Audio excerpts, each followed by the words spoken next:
Good afternoon and welcome to Sinsheimer Stadium in San Luis Obispo. Today the Blues are searching for a sweep in Game 2 versus the Barons.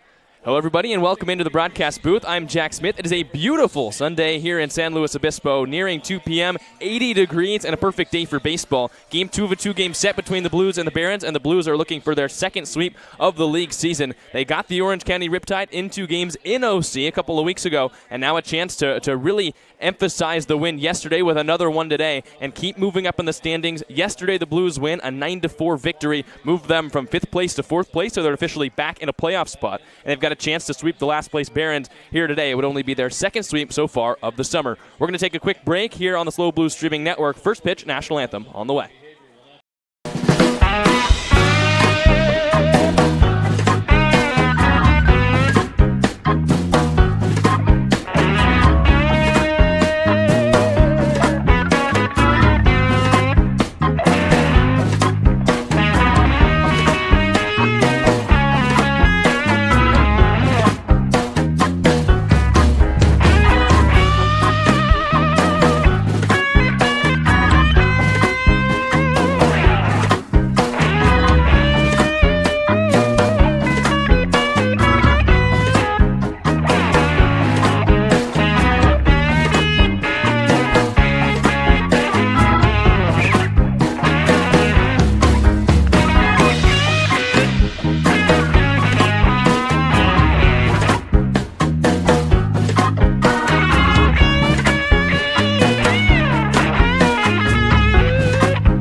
Take a look, take a listen. The Blues are taking the field, and we've got first pitch and national anthem on the way here on the SLO Blues streaming network. Heading in the number 5 position from UC Davis, wearing number 41, it's Jason Hansen. He'll be followed up by number 1, Monterey Peninsula College's Jake Hicksonbaugh. Batting 7th, wearing number 37 from USC, it's Jacob Galloway. Batting 8th, wearing number 30 from San Jose State, Jariah Lewis. And batting 9th for the Blues today, wearing number 25 from Cal State Bakersfield, it's Jacob Ruley. Starting pitcher today is number 34, the right-hander from USC, Fisher Johnson. Blues are led by Dean Taylor. He is assisted by Steve Colley, Brian Kramer, Rene Regalado, and Max Logan. And ladies and gentlemen, our national anthem today is going to be sung for us by Holly Costello. If you would please, at this time, stand and kindly remove your hats. Oh, say, can you see by the dawn's early light what so proudly we hailed at the twilight's last gleaming, whose broad stripes and bright stars through the perilous fight o'er the ramparts we watched were so gallant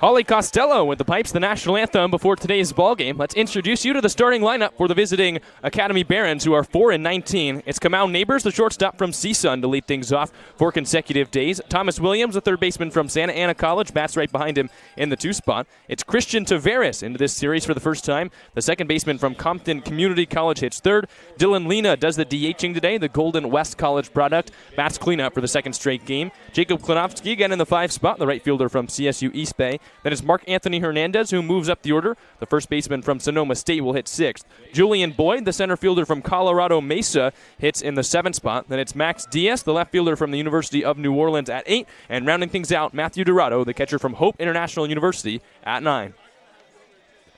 On the hill for your San Luis Obispo Blues, it's the righty from USC, Fisher Johnson. 6'1", 200-pound right-hander, a 1.57 earned run average in 23 innings so far for the Blues. 17 strikeouts, a 2-2 win-loss record, and he's just been dominant his last couple times out. Last 2 starts, 14 innings, just 1 earned run for Johnson, who's got the best ERA out of any of the Blues starters, and he's high up there in the CCL South, the entire CCL as a whole, when it comes to an earned run average. He'll be tossing again to his fellow Trojan counterpart, Jacob Galloway, behind the plate. And here's the rest of the defense for the Blues. It's Jariah Lewis, Nin Burns, and Jake Hicksonbaugh in the outfield from left to right. Right side of the infield is Hanson and Jacob Ruley. Kate O'Hara plays short. Sam DiCarlo, for the first time this season, will play third base. And it's Matt Spear, the catcher, who DHs today. Blues are 10-12. Yesterday they picked up their first win of the second half. Today they look for their second sweep of the entire season. They're up to 4th place in the South. They're back into a playoff spot after they won and the Oaks lost yesterday. And they're trying to knock down the 4-19 Barons to 4-20 just to continue moving up the standings, get some insurance, a couple more games above the Oaks. We're down in the home stretch, only a couple more weeks to go in the season. And the Blues trying to clinch a playoff spot in this homestand. And we're here in the top of the first. It'll be Johnson versus Neighbors, Williams, and Taveras. It's the switch-hitting shortstop from CSUN, Kamau Neighbors, to lead things off, batting left-handed against the righty Johnson, who throws, and Neighbors takes outside with a fastball. 1 ball and no strikes. First pitch, 2:06 p.m. Temperatures at 79 degrees. Here on a beautiful San Luis Obispo day. Blue skies yet again. 1-0. And Neighbors takes a fastball on the outside corner for a strike, 1-1. You'll see that fastball 54% of the time for Johnson. He'll sometimes throw it with some cut action, some sink action. You also see a slider, which he throws 34% of the time, and a changeup, which he'll throw in there 12%. 1-1. And Neighbors hit with the slider and a runner aboard. So that was the first breaking ball that Johnson's thrown today, and he just plunked the batter Neighbors right on that inside elbow. So a runner at first with nobody out. Here's Thomas Williams, the third baseman from Santa Ana College. Williams, a .242 hitter with 4 runs batted in. Next, Thomas Williams for the Barons. Left-handed hitter, runner aboard here in the first. Johnson has struggled with command at certain points of the summer, but it's really been on point his last 2 times out. So we'll see what version of the USC righty we get today as he picks to first and Neighbors dives back in. Dirtying up the road navies for the Barons. The navies have the white paneling on the sides, the red and white Barons written across the front, same with the numbers on the back. Gray pants as another pick goes back, and it goes down the line. Jason Hanson chases it. Neighbors a chance for third base. He digs around second. A little bit of a stumble. Here's Hicksonbaugh's throw. It's a little offline. It's a 180-foot mistake for Fisher Johnson. Now a runner at third with nobody out. The Blues got on top yesterday, but now a chance for the Barons with just 1 batter coming up in this ballgame. Already a runner 90 feet away. So Johnson dealt with some command issues to Neighbors and a little bit of a command issue there on the pickoff. Now an RBI opportunity for Williams. 4 runs batted in already this season for the left-hander. As Johnson deals a fastball there on the outside corner, no balls and 1 strike. So the hit by pitch to start the game, then the error by Johnson, and Neighbors stands at third.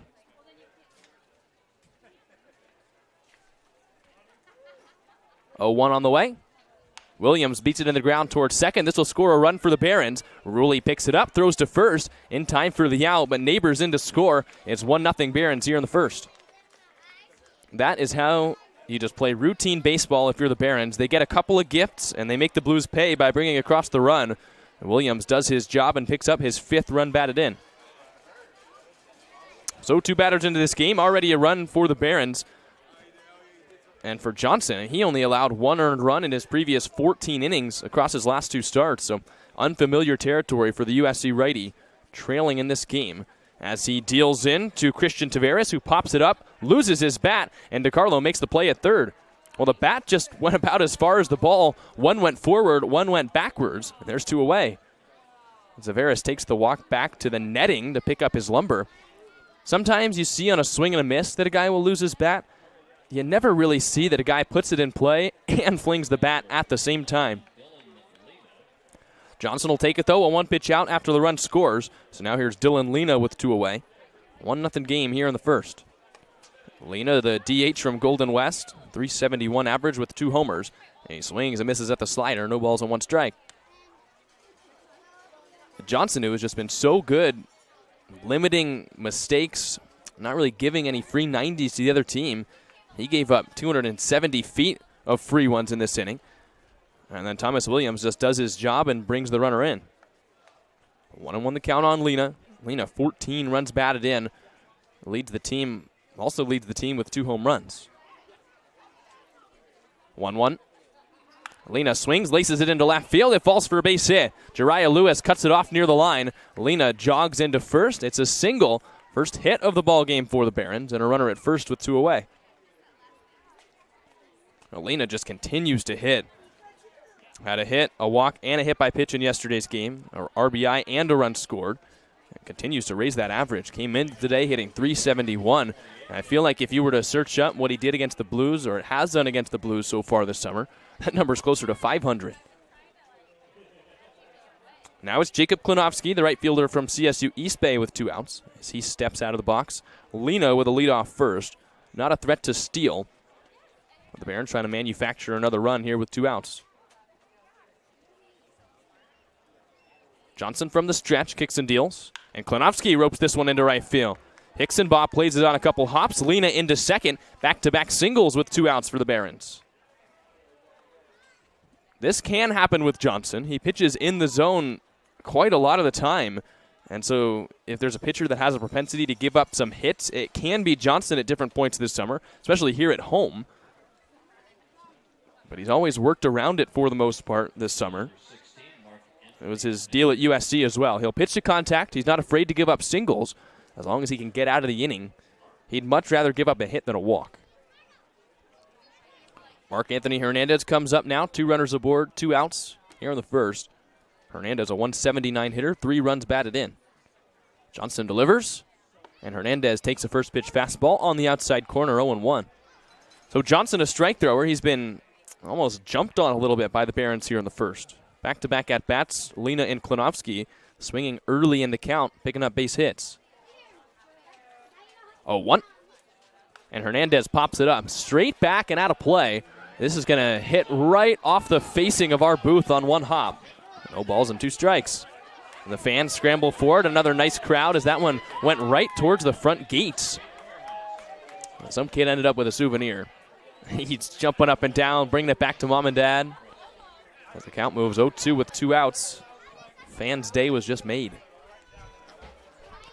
Hernandez trying to battle up with an 0-2 count. Johnson looks to second, now brings it home. And it misses outside. Nice sliding block from Galloway. He throws to second. It's a little late, and Lena dives back in.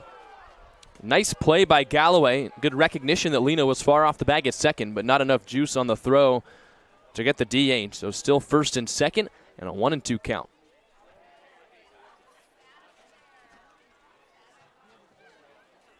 Two away, 2 aboard.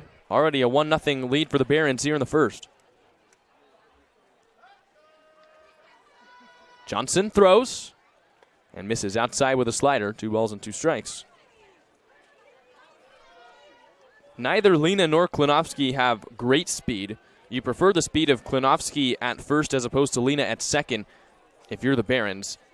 The DH from Golden West, Lena at second, decent to below average. A look there for Johnson. Now he brings it home. And he misses outside to the backstop. Jacob Galloway tried to slide and keep it in front, but it's all the way to the netting. Both runners advance. A 3-2 count, and now 2 runners in scoring position.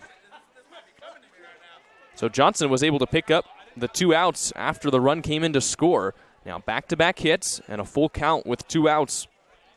It's Lena at third, Klonovsky, the runner at second, and Mark Anthony Hernandez, a full count. So far this season, Johnson has thrown 78% fastballs in 3-2 counts. We'll see what he goes with here in the first. Payoff on the way. It's a fastball, and it's a strikeout swinging. So Johnson picks up a K to end the first, but a run here in the inning for the Barons as we head bottom 1. It's 1-0 Academy on the SLO Blues streaming network.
Let's take a look at the lineup for the Blues, who trail 1-0 here in the bottom of the first. It's very similar to yesterday's lineup penned by manager Dean Traynor. It starts with Nin Burns, the center fielder who recently entered the transfer portal, leading things off. Kate O'Hara, the shortstop from Texas, bats second for the second straight day. Sam DiCarlo hits third and bats third today.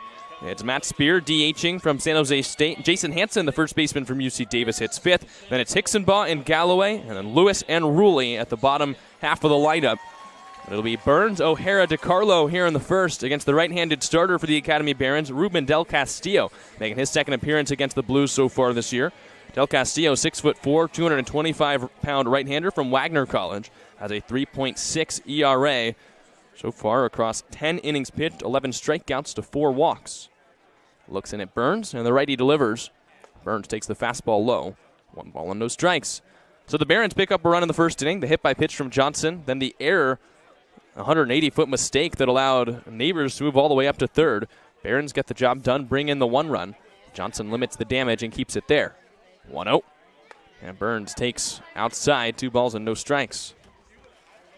In yesterday's game, Burns led off the bottom of the first. He was hit by a pitch, came around to score a run. He also doubled and scored in the 8th, so a 1-for-4 day, 2 runs.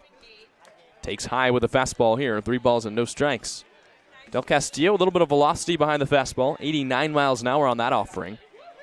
We'll see him touch the low 90s, and really just 90 flat.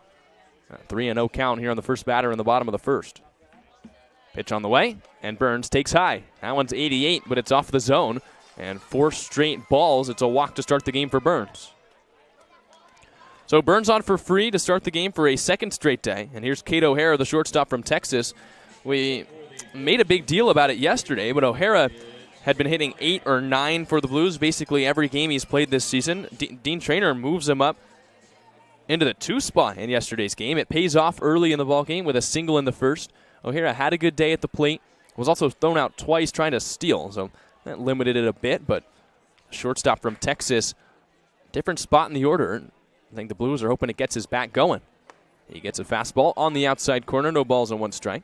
And talking with some of the Blues coaches, they want to see O'Hara get more fastballs. They felt like when he normally came up in the second or third inning, pitchers were ready to throw the breaking ball.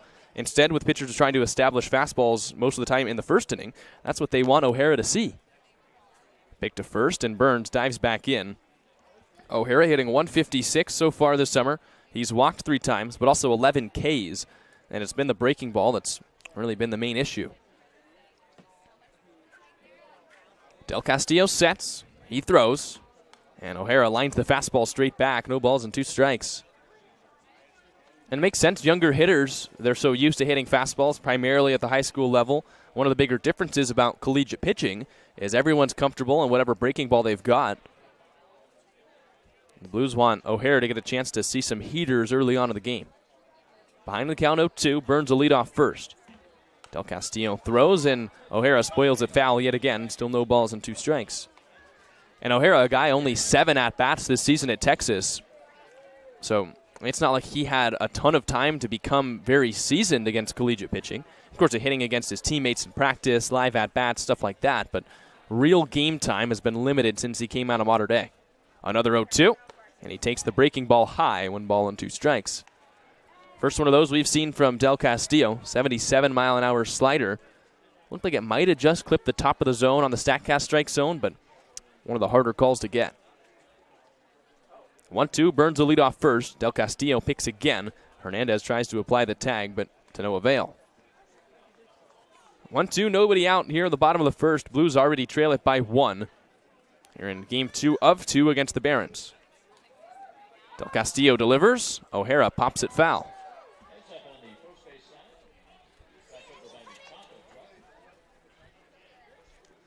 Blues picked up the first win of the second half yesterday, 9-4 victory over the Barons. It was 5-4 going into the 8th, but the Blues offense exploded for 4 runs in that inning. Added insurance, made it an easy breezy 9th. But for a while yesterday, it was a stressful game. Blues aren't looking to do that again today. As O'Hara swings, beats this one into the ground. Foul ball, third base side. Real nice effort from Williams, the third baseman, who might have gotten the out at second there, but foul by just about a foot. But the Blues have played so many stressful games this season. And against the Barons, it's been every single time. The first 2 games between these 2 teams, it was a 3-2 Blues win, a 3-1 Blues loss. And yesterday, 5-4 most of the way. The 9-4 final, a little more bloated, I think, than the game really was. The Blues want an easy win. Burns dives back in again as Ruben Del Castillo paying attention to the center fielder. Burns is 11 for 15 on stolen base attempts, so there's a reason to try and keep him close. 1-2. Burns takes off. O'Hara takes high. Here's the throw from Dorado. It's a little high, but the jumping tag from Taveras in time for the out. Nice throw from the knees of Dorado, and Burns taken off the base pass, 1 away. The throw was high, but Taveras leapt into the air, brought the ball down with him as he was coming down from his jump, and Burns is thrown out. The 5th time he's been gunned down this summer. So now nobody aboard, 1 out in the inning. 2-2 count on O'Hara. Del Castillo shakes. Now he kicks and fires. And O'Hara chases the breaking ball outside and strikes out swinging. So just like that, the Blues go from runner at first, nobody out, to nobody aboard and 2 away. And it'll be Sam DiCarlo, the 3-hole hitter. O'Hara got some fastballs earlier in the at-bat, and if that's what he needs to have some success, he missed a couple over the zone, and he got later in the count with 2 strikes. Del Castillo went with a breaking ball, and he struck him out. So the move up the lineup doesn't help the Blues here in the first. It's Sam DiCarlo, the third baseman from UW, who comes up with 2 away. DiCarlo at .262 average, so he takes the first pitch inside, 1 ball and no strikes. 1 home run, 7 runs batted in for the Husky. A 1-0 ball game, bottom of the first. Del Castillo set just under the shoulders, and he deals a curveball in there, a little bit high, 2 balls and no strikes. Del Castillo from Wagner College, 7.9 earned run average there this past season, and 27 1/3. A much better summer so far across 10 innings, as DiCarlo lines this one foul down the right field line. 2 balls and 1 strike.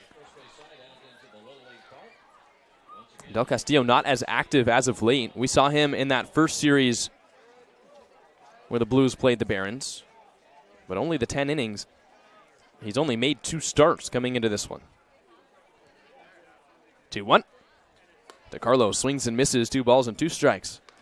So it means that while Del Castillo might not have the same experience in the CCL some of these other guys have, he's a fresh arm, which is very valuable this late in the summer, really entering the dog days of the season. 2-2 with 2 outs. Del Castillo delivers, and DiCarlo takes outside. So the count moves full. DiCarlo trying to reach with 2 away for Matt Spear, who's on deck.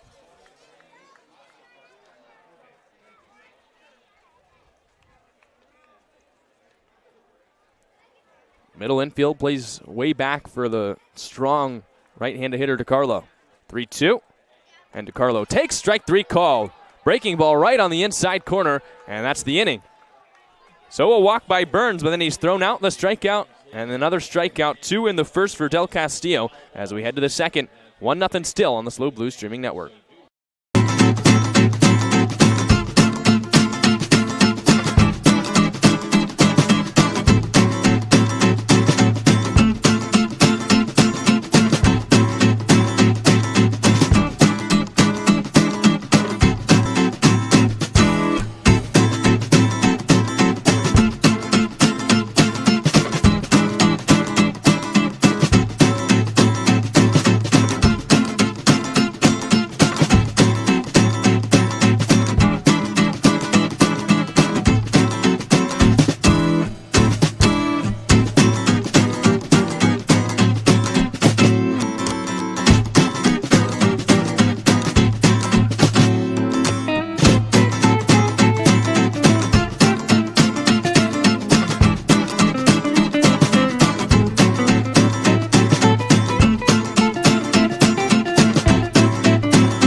Top of the second, Fisher Johnson back out on the hill for the Blues. It's a 1-0 lead for the Barons here in the second inning. Bottom third of the order coming up for Academy, starting with Julian Boyd as the lefty takes outside, 1 ball and no strikes.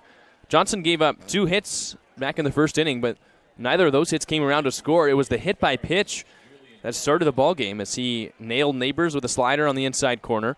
Neighbors came around to score after the error by Johnson and the ground out from Williams. So the Barons on the board first here in game 2.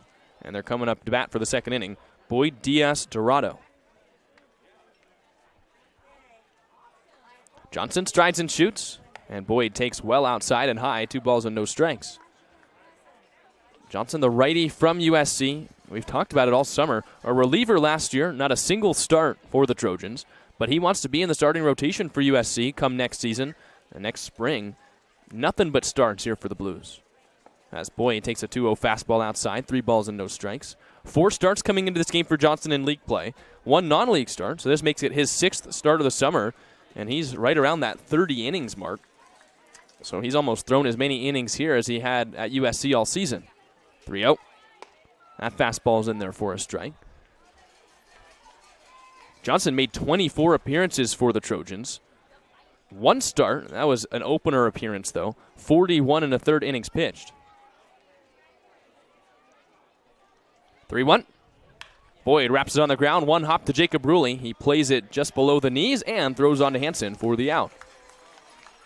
So Johnson is really in uncharted territory. It took him 24 appearances to get to just around 40 innings, and he's coming up on maybe 35, even closer to 40 if you think about how deep he might go in this appearance, through just 7 appearances.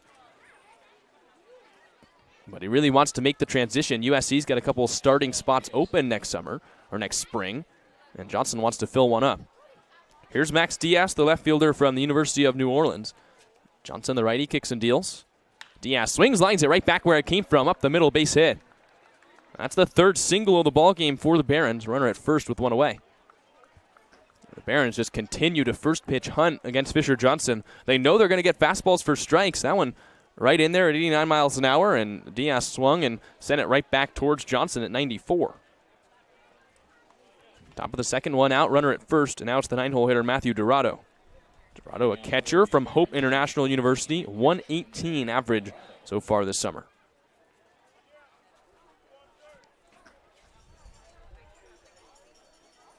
Diaz the lead at first. not a threat to steal. Hasn't even tried yet this summer.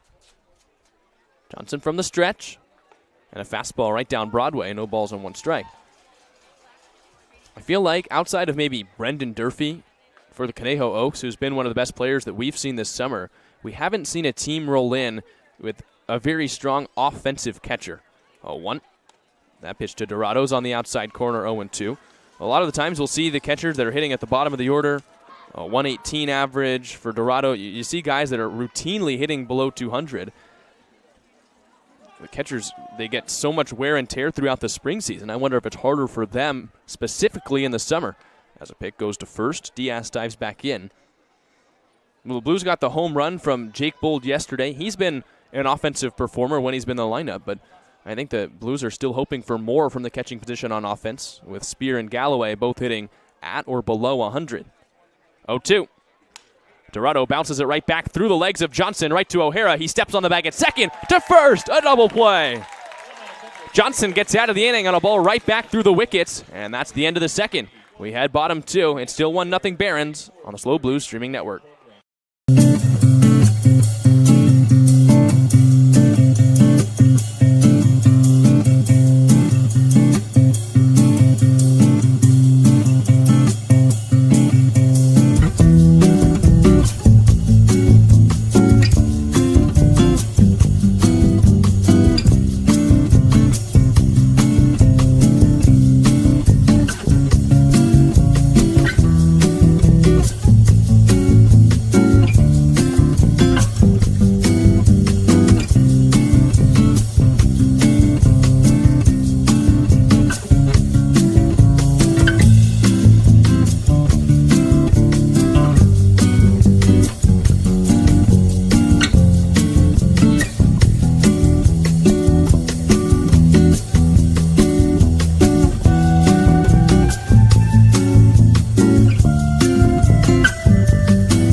Matt Spear to lead things off for the Blues here in the bottom of the second. It's 4-5-6 in a slow order. Spear, Hansen, Hicksonbaugh against Del Castillo, who deals a slider on the outside corner, no balls and 1 strike.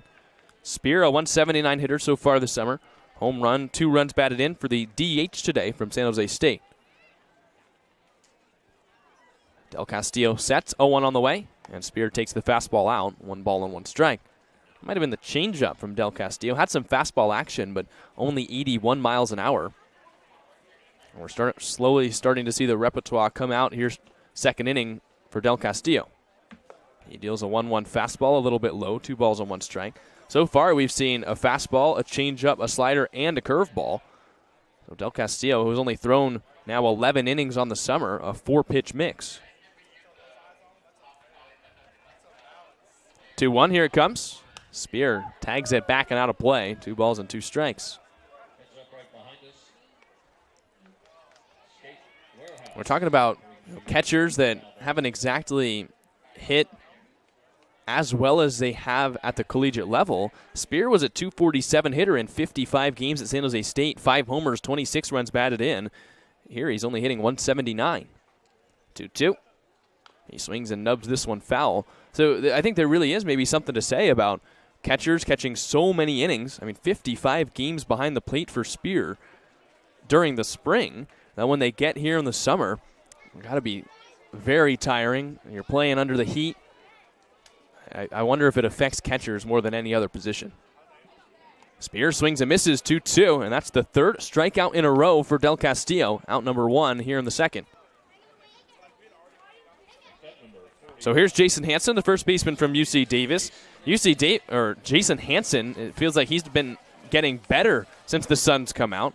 The heat's not slowing him down at all. He's got a 7-game hit streak now dating back to June 28th after he hit 3 singles and 3 straight at-bats yesterday.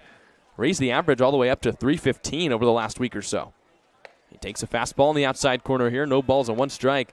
That one 90 miles an hour from Del Castillo. Hansen, 314 average, 4 runs batted in. 7-game hit streak. Del Castillo deals, and Hansen takes a curveball just above the zone, 1 ball and 1 strike.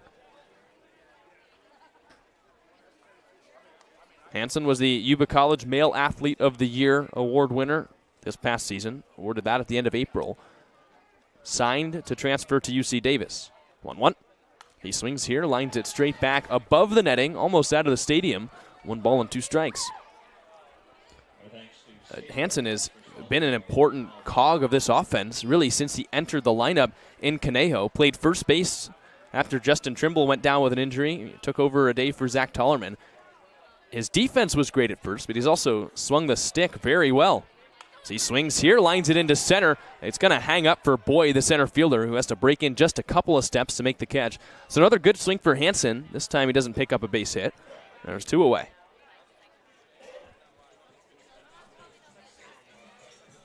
So with 2 outs, it's Jake Hicksenbaugh, the right fielder from Monterey Peninsula College. Hicksenbaugh has continued his non-league success into his short league set so far for the Blues. He's 4 for 12, so a .333 hitter in league play. He's also walked 4 times. Still looking for his first homer and RBI. Del Castillo delivers, and Hicksenbaugh takes a first pitch fastball, little off the plate. 90 miles an hour. That one was right on the outside corner, but Del Castillo doesn't get the call. So 1-0 count.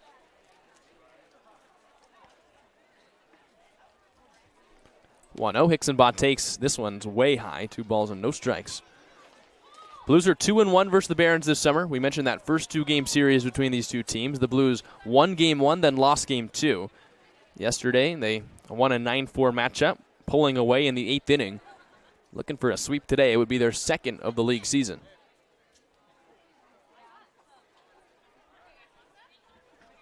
2-0. That's well outside as well with a slider. 3 balls and no strikes. And we called yesterday a must-win game. Not sure you can put that same tab on today's game because the Blues have broken the losing streak after they were swept by the Saints. But with a team coming in here 4-19 in this ballgame, you feel like the Blues need a sweep. Everyone else has been playing the Barons so well in the South that the Blues, who've already lost once to Academy, can't afford to lose it again because you only get to play the last place Barons so many times. 3-1 the count on Hicksenbaugh after a called strike on the fastball. And he takes outside. So it's a walk for Jake Hicksenbaugh. Runner at first with 2 away here in the second. And with the runner aboard, it'll be Jacob Galloway, the catcher from USC. 0.83 average so far for Galloway. He has, though, drawn 4 walks. I think the batting average, not where Galloway wants it to be, but if you had to ask Nate Mills or I, going to every game, watching the team at home on the road, who's taking some of the best at-bats right now, and Jacob Galloway would be near the top of the list. Almost every time he comes up, even if he falls behind 0-2, he's working the count, seeing a ton of pitches. So he swings at the first pitch here. No balls and 1 strike. His at-bats, a lot of the times, he'll swing first pitch if he gets a strike. Maybe fall behind the count 1-2 or 0-2. But it always goes to 3-2. He had 1 game against the Oaks where all 4 of his plate appearances ended up by one way or another in a 3-2 count. Hicksenbaugh dives back in, safe into first. And he's just looking for the at-bats to end with hits, but while the results haven't exactly been there for the USC catcher, the process certainly is. So he takes outside here, 1 ball and 1 strike, and he'll rarely chase out of the zone. Doesn't strike out a lot, just 3 Ks so far this season. Just waiting for the ones he puts in play to fall for hits. Another pick to first, and Hicksenbaugh again back in. Little dirt on the San Luis gray uniforms. Blues wear these on the Sunday day game matchups. Gray pants, gray jerseys with San Luis and Navy script across the front. As Galloway tries to check his swing at the slider, and he didn't go around. 2 balls and 1 strike. The Barons don't even check. So it must not have been close. 2-1 the count on Galloway.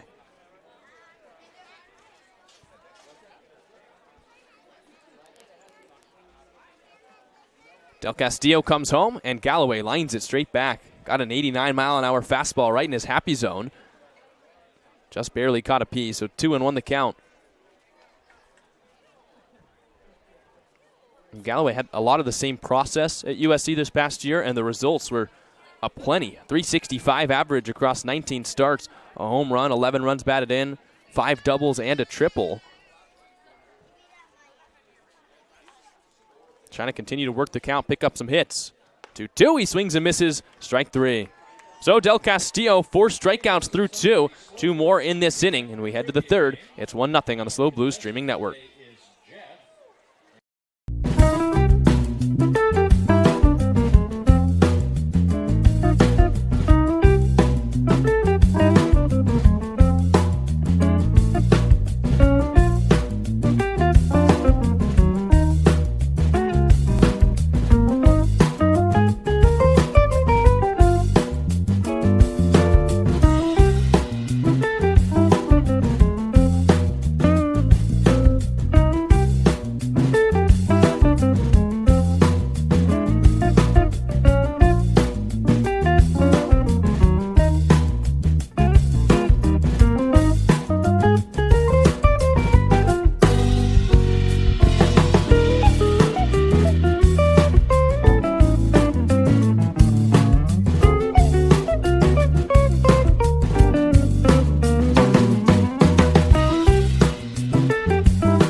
Top of the order here in the top of the third for the Barons. 1-0 lead for Academy. It's Kamau Neighbors to lead things off, the shortstop from CSUN. Switch hitter batting left-handed. Neighbors just about manufactured the run for himself in the first inning for the Barons. Hit by a pitch on a slider off the inside corner. Then got a big enough lead, got Johnson to throw over, and on an errant pickoff throw, advanced all the way to third before he came in to score on the Williams RBI groundout.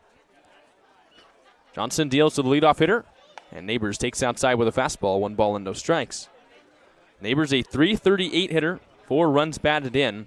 He scored the lone run so far in this game.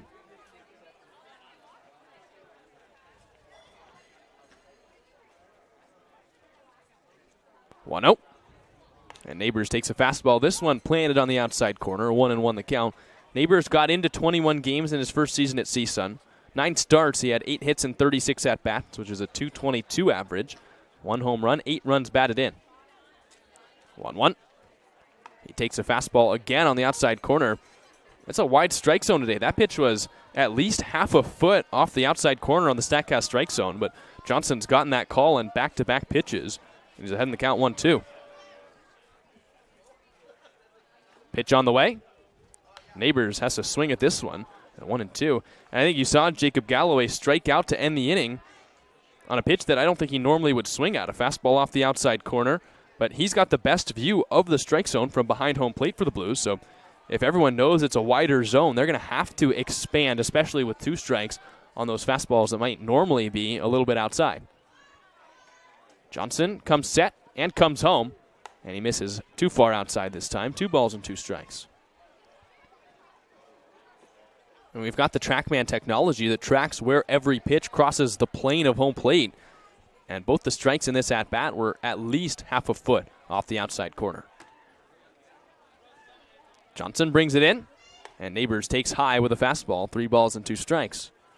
So you don't want to walk the leadoff hitter here in the third. Neighbors, who got on for free his first time, made the Blues pay, scored a run. He's got some speed.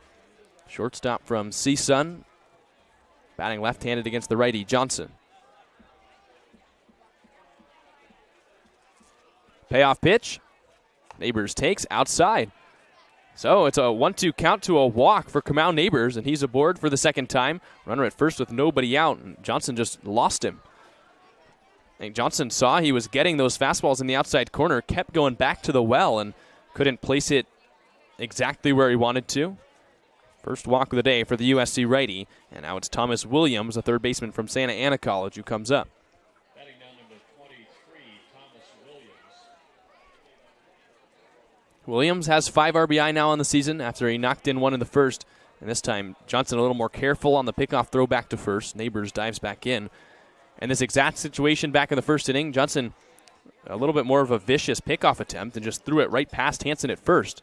This time he does it again. Hansen collects it, but Neighbors a dive back.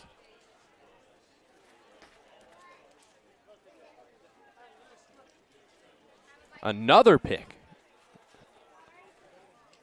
And the move around to third by Neighbors in the first inning when the throw got away, that was all before the first pitch was even thrown to Williams in the at-bat. Same thing here. Johnson's gone to first 3 times. Now a fourth, and they've got him. Neighbors caught him between first and second. He jukes out Hansen. O'Hara goes back to the first baseman. Here's the throw to Rulli, the second baseman. He's chasing back to the bag. Galloway at the first base bag. Now he's chasing Neighbors. The Blues can't get Neighbors out. Now Hansen dives, and they got him. A rundown that took far too long, but the Blues get the out on Fisher Johnson's 4th pickoff attempt. 1 away. So I guess sometimes it does work when you pick off that many times. The Neighbors thought, no way is Johnson coming over here a 4th time in a row before he throws the first pitch. And he's got to run back and forth between first and second a million times, and he's finally tagged down. So the runner off the base paths, 1 out here in the third. Johnson now can finally focus up on the hitter Williams, who's just been a silent observer. And he swings at the first pitch, no balls and 1 strike. Williams saw Johnson look over at Neighbors 4 times at first before seeing the first pitch of the at-bat. All in all, it ends in an out for the Blues as Johnson comes home. And it's lifted into left field, an 0-1 fastball that'll land in the glove of Jariah Lewis, the left fielder. So 2 outs. Now, the Blues didn't do the greatest job on the run down there. You're supposed to need maybe 1, maybe 2 throws to get the out. There were at least 5 or 6 throws in that rundown. The key is running towards the guy, forcing him towards the bag, and then throwing it at the last second. The Blues, it kind of looked like they were just throwing it without moving all that much, and Neighbors stayed alive, but Jason Hansen took charge and tagged him out. Now with 2 outs, it's Christian Taveras, the second baseman from Compton Community College. Taveras takes high, 1 ball and no strikes. Taveras' first at-bat was eventful too, and we're seeing a lot of weirdness this week in this series. Taveras swung at the first pitch, made contact with it, popped it up to third, and lost his bat. Just threw it off the netting. As he takes a fastball at the top of the zone here, 1 ball and 1 strike. And we talked about it in the first. Normally when you see a guy throw a bat, it's because he was swinging so hard and he missed and couldn't hold on. But Taveras did it on a pitch that he made contact with. 1-1. Taveras lined this one off the netting, 1 ball and 2 strikes. So the second baseman was retired on 1 pitch, and that came right after Johnson gave up the out. So a little bit of a silver lining for Johnson in the first, and he's an out away from getting out of the third, keeping it just the 1-run game.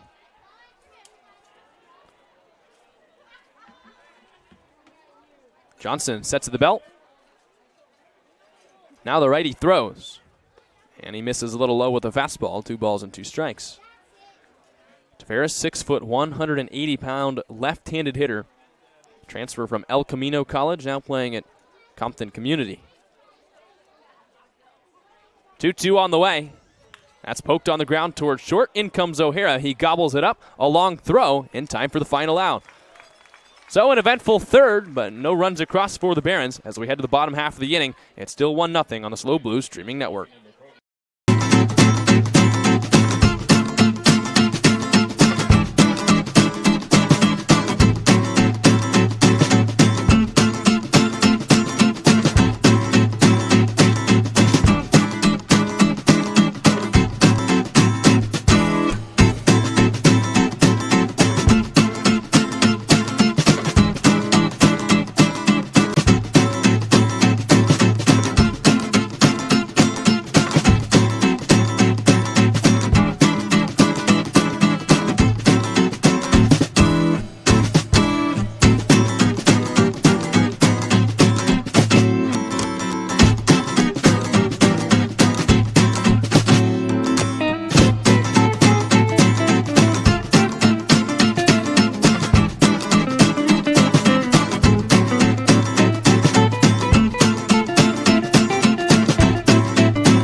1-0 the score here in the bottom of the third. It's Jariah Lewis, Jacob Ruley, Nin Burns here for the Blues in the third inning.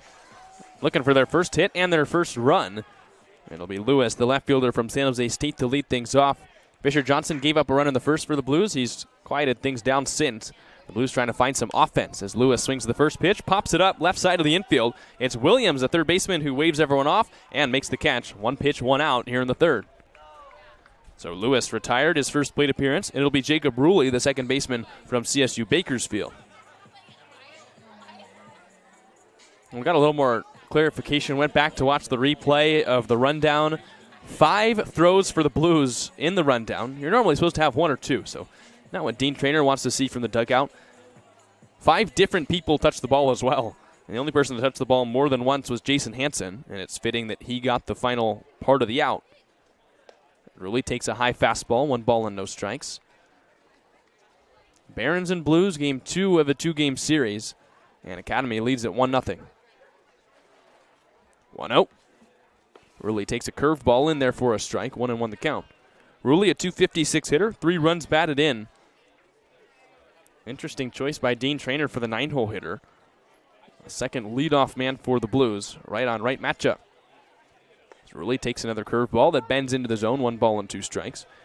We saw it yesterday for the first time where Lewis and Ruley, who in the series against the Saints batted second and third, Traynor moved them all the way down to 8th and 9th. Same thing here today. Lewis out to start this third inning, and Ruley behind in the count 1-2.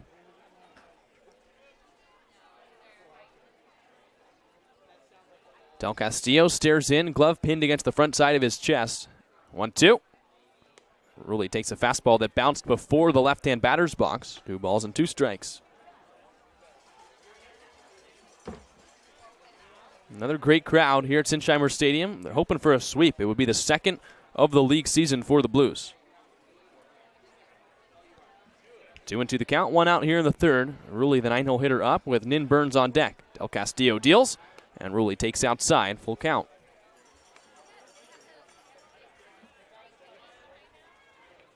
Ruley hit above 300 his first season with the CSU Bakersfield Roadrunners. 4 homers, a .304 average, and 15 runs batted in. Trying to start things off for the Blues here in the third with 1 away. Payoff pitch, and he fouls it off. Ruley came up 4 times in yesterday's ballgame, and he walked 4 times in yesterday's ballgame. So an 0-for-0 day, but on base 4 times. Chance here in a 3-2 count to walk and be the first base runner for the Blues in the third inning.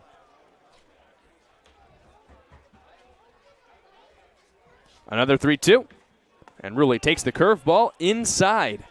Very close, and Ruley took the same pitch that was called a strike for the first 2 strikes of the at-bat, but instead it's the 5th straight walk for the second baseman. He's aboard at first with 1 away. So the Blues still don't have a hit. They do, however, have a walk in every inning. It was Nin Burns who walked to start the first. Hicksonbaugh drew the walk last inning. And now Burns comes up for the second time after Ruley a walk with 1 out here in the third. SLO trying to find some offense, get on the board here on the last Sunday home game of the summer. First pitch to Burns. And the center fielder takes a curveball for a strike. And if I'm Del Castillo, I'm a little curious why that was a strike. That was the exact same pitch he just threw to Ruley. So one of them in a 3-2 count, called a ball, this time in an 0-0 count. It's a strike to Burns.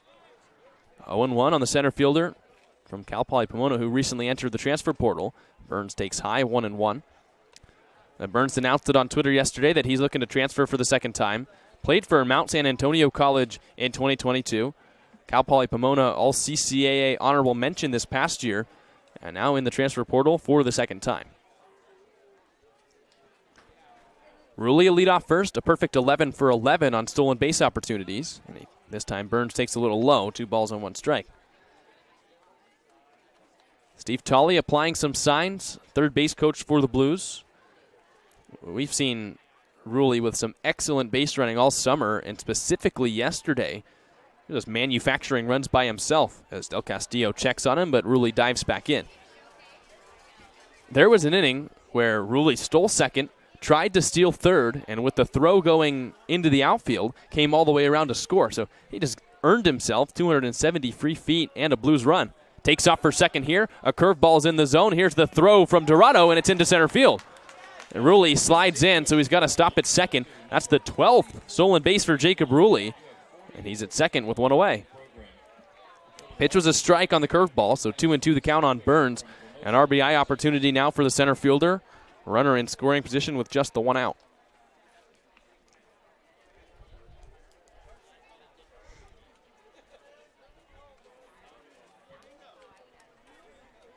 First time today the Blues have had a runner in scoring position, so Del Castillo has to change the way he operates. 2-2 the count. Rulli now takes off for third. Burns swings and lines it straight back. Rulli read Del Castillo like a book with that special signs Del Castillo had to go through. He almost lost track of the runner at second, but Burns had to swing in a 2-strike count. So Rulli returns back to the bag, still one away, still 2-2.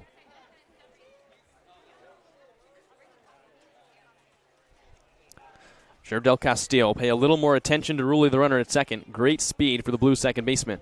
He looks, now picks, no throw, and Rulli returns to the bag. Burns has 3 runs batted in so far this summer, hitting 159. RBI opportunity here, a chance to tie this game up at 1 apiece. 2-2 offering, and Burns takes the curveball, strike 3 call. This time Del Castillo spins it on the outside corner, and there's 2 away here in the third. So Burns down on strikes. Here's Cade O'Hara, who struck out his first time up. That's now 5 strikeouts here through 2 2/3 for Ruben Del Castillo. He had that one stretch between the first and second inning where he struck out 3 straight. Got Galloway to strike out to end the second. And here the second out in the third is via the K. Cade O'Hara, who's looking for his first league RBI, comes up with the opportunity to pick it up here. Runner at second, 2 outs, and he takes a curveball on the outside corner. O'Hara, after the strikeout, hitting below 150. See if he can own up to his new lineup spot, batting in the 2-hole. Rulli dances off second, and 0-1 to O'Hara, and he knocks it off the helmet of the catcher Dorado and into the stands over the netting. A big clank and a jump for that baseball. The count moves 0-2. Del Castillo a strike away from getting out of the third. Still hasn't allowed a hit. It's been the 3 walks that he's had to work around. This time the walk has put a runner in scoring position as Rulli's at second. 0-2 the count with 2 outs.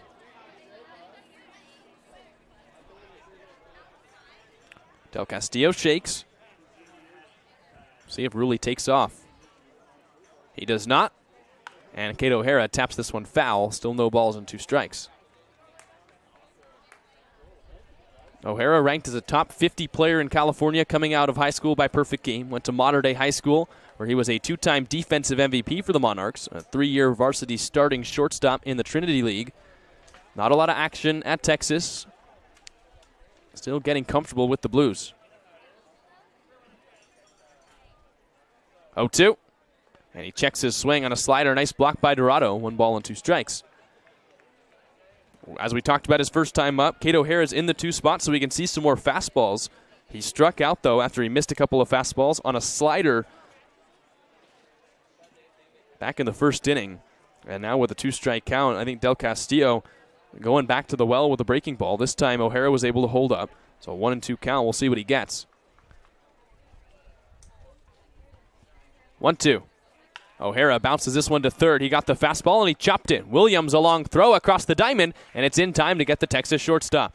So the Blues get the runner in scoring position, but they can't score. We're a third of the way through this ball game, and it's 1-0 on the SLO Blues streaming network.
Heart of the order for the Barons here in the top of the fourth. It's the DH Dylan Lena to lead things off against Fisher Johnson. A 1-0 Barons lead here at Sinsheimer Stadium.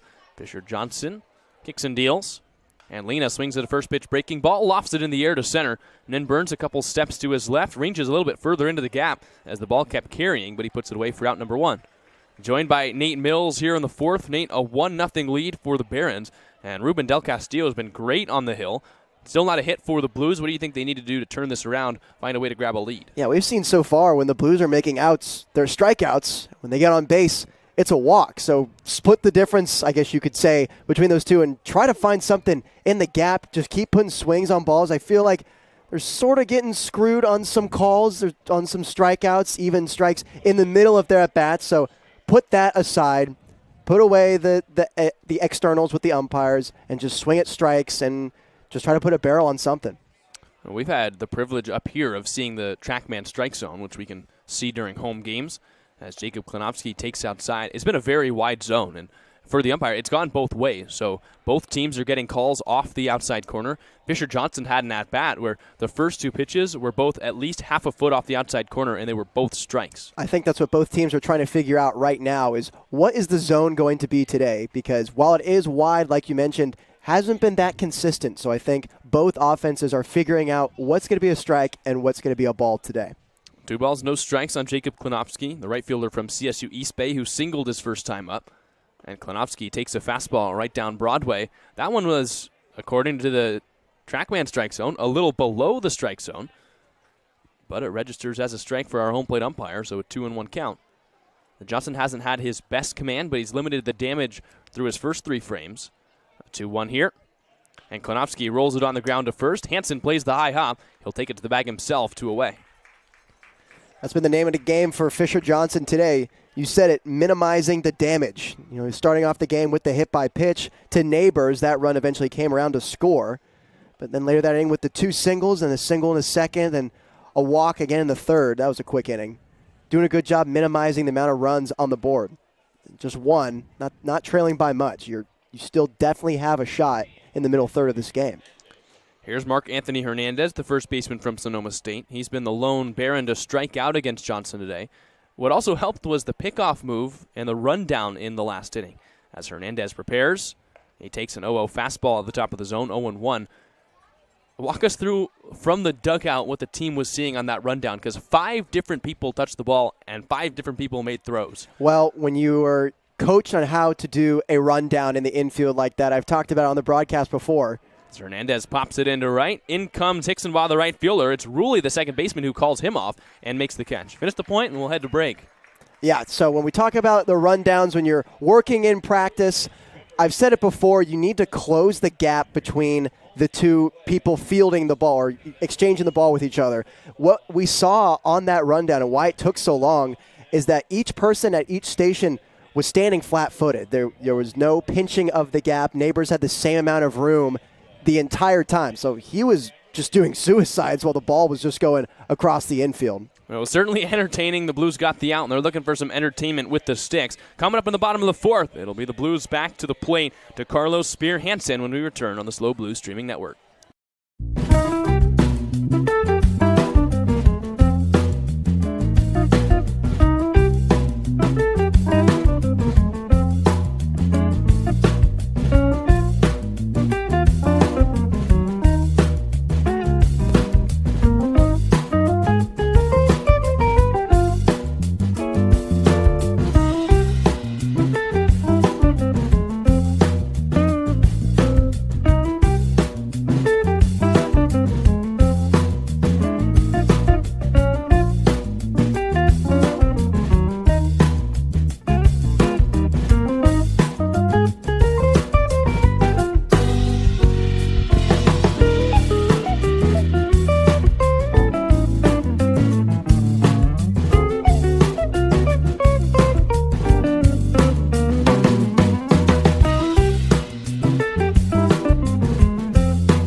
3-4-5 for the Blues here in the bottom of the fourth, as the Blues are looking for their first hit, their first run against the hard-throwing right-hander Ruben Del Castillo, who's worked around 3 walks. He's got 5 Ks through 3 innings, and it'll be Sam DiCarlo to lead things off.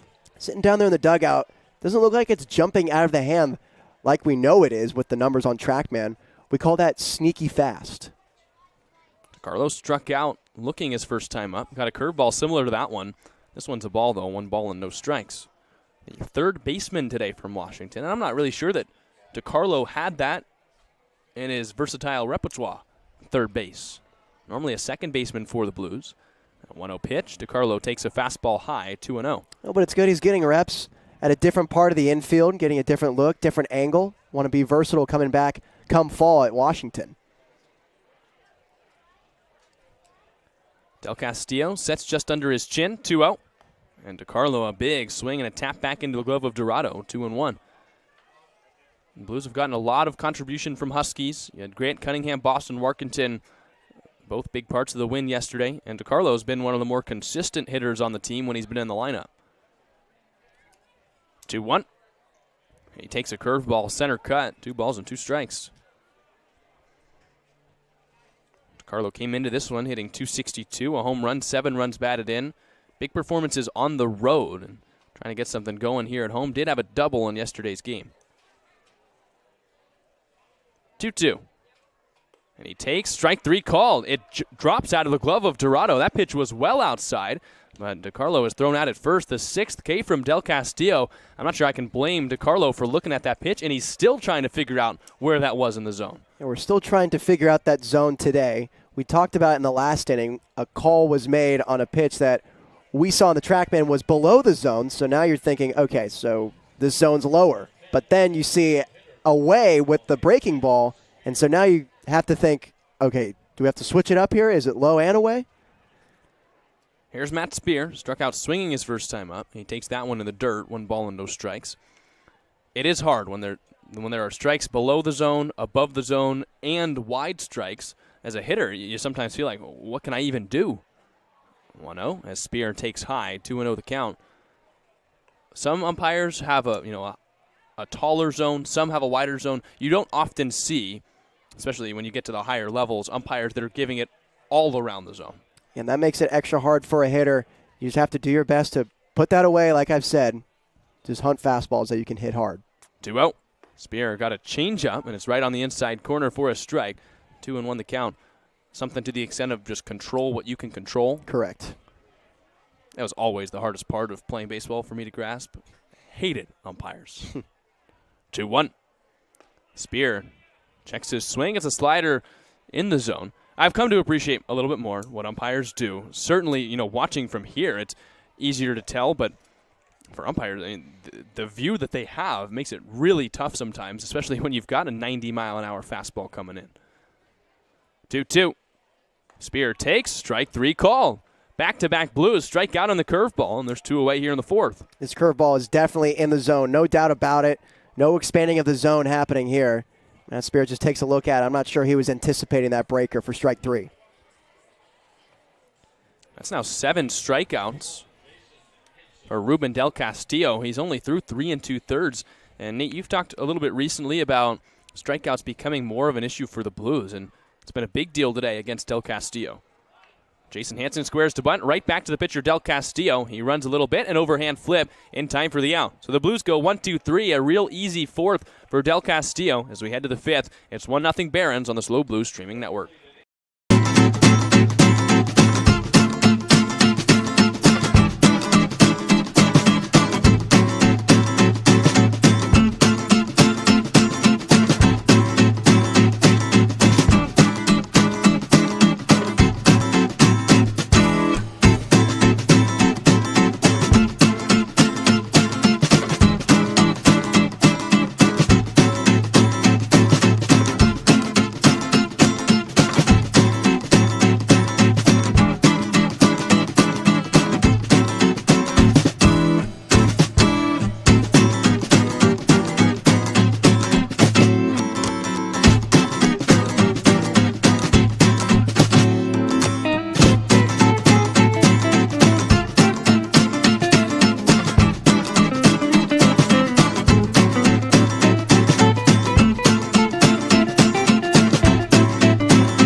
top side of the fifth. It's the bottom side of the order for the Academy Barons. Julian Boyd, Max Diaz, Matthew Dorado coming to play. Still a 1-0 game. Within 2 batters of the ball game, the Barons have put a run on the board. Since then, no one else has touched home for either team. And it's Julian Boyd to lead things off. Still just the 1-run lead for the Barons. Fisher Johnson still on the hill, working from the first base side of the rubber. The USC righty comes set. Glove held just above his Navy belt. He delivers. Boyd swings the first pitch. It's a high towering shot to center in the park and playable. And it's the right fielder Hicksonbaugh who comes in front of the center fielder Burns. Nin didn't see it, but there's one out. I think from this angle, too, I thought this was a ball that Nin was going to be camped under. We've talked about the crosswinds here at Sinsheimer. Could have knocked it down. Nin may have not gotten the best view off the bat, but good job by Hicksonbaugh being alert and coming in with the putout. Well, from where we are looking, too, I thought it would be further than it ended up. That was shallow center somehow. There's Max Diaz, the left fielder from the University of New Orleans, who's got a hit in today's ball game. Ahead in the count 1-0. Are you seeing Johnson from lower in the dugout? What's his stuff been like today? Stuff's been pretty good. Saw the warm-ups happening. I think the slider was working the best for him in his warm-ups, and we're seeing it in the game as well. He was playing with the splitter, too. Didn't have as much movement as the slider. Mostly going fastball slider today. 1-1. That's on the outside corner, a check swing, but he didn't go around, so a 2-ball, 1-strike count. Anyway, ran the numbers. Johnson, 54% with the fastball so far this year, 34% slider. He's only thrown that changeup, splitter, whatever you want to call it, 12% of the time. So there was one start where it was really a dominant pitch for him, but when he's not comfortable with it, he'll mostly go with the fastball, which can be in many forms, as this one's to Hansen at first for the second out of the inning. So the fastball that he can cut and sink, and then the slider. Yeah, and when you're having movement like that, coming out of a right-handed arm, going in and out from a hitter, makes it more difficult to expect what's coming next. So I think also that splitter is a newer pitch, too, trying to get a hold of that with the grip and spotting it up nicely. But for now, this season, it's been fastball slider all day. Well, and you can say, fastball slider, 2-pitch guy, but in reality, it's more like a 4-pitch guy because the fastball can be a cutter, it can be a sinker, or it can be a four-seamer. So it's kind of like a 3-in-1. Right. I talked with Jacob Galloway when we were in Thousand Oaks about what it's like catching Johnson from the spring to now, and he said that changeup's been a pitch he's always been working on. He didn't throw it really at USC, and he's still trying to develop it. Not exactly for right now, but for eventually next spring. Like that's when he wants to have the pitch dialed in. So he's not going to push it yet. It's more of a long-term plan. Well, and to get better at it, to master it, you do it here, and you do it in the fall, like I've said before. 2-1 the count on the swing and miss from Matthew Dorado, the catcher from Hope International, who grounded into a double play. Back to end the second, hit it right through the legs of Johnson, ended up in the glove of Kate O'Hara, who was literally standing right on the second base bag. 2-1 as Johnson a deep breath, and he blew a fastball right by him. 2 balls and 2 strikes. That's all to say, working on a pitch, the bullpen you can work on. It doesn't mean you have to throw it in a game, and Johnson's got the stuff that he can afford to, maybe take the changeup off, throw the sinker or the cutter a little more, and always working on the repertoire. 2-2 on the way, and that's outside. That was the slider, 3 balls and 2 strikes. One of the other interesting things that we saw when we were looking at the data, whenever Johnson gets to a 3-2 count, it's nearly 80% fastball. So if you're a hitter and you've read the numbers, you know what to expect in a count like this. See if he goes out here. Full count, 2 outs. Matthew Dorado, the 9-hole hitter up, leadoff man, and Kamau Neighbors on deck. Johnson deals, and he struck him out. That's the fastball, 89 miles an hour, right past the swinging bat of Dorado. And we're through 4.5 here on the Slow Blues Streaming Network. 1-0 Barons.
searching for a hit and or a run here in the fifth. It's Jake Hixenbaugh, Jacob Galloway, Jariah Lewis against Ruben Del Castillo, who has been excellent so far for the Barons, and a 1-0 lead for the Academy.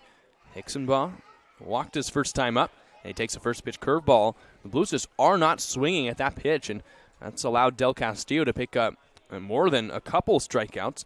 He's got 7 so far in the day through 4 innings. The righty from Wagner College deals, and Hixenbaugh takes another 2 strikes. Thinking the strike zone is going to be wide today. I think that has been the most consistent pitch that is quote-unquote out of the zone. It's in the wider parts of the strike zone. 0-2. That fastball is off the plate. No strike call there. That's one where we've seen it be called a strike, but that was a changeup. It's a little more lateral movement, breaking away from the zone.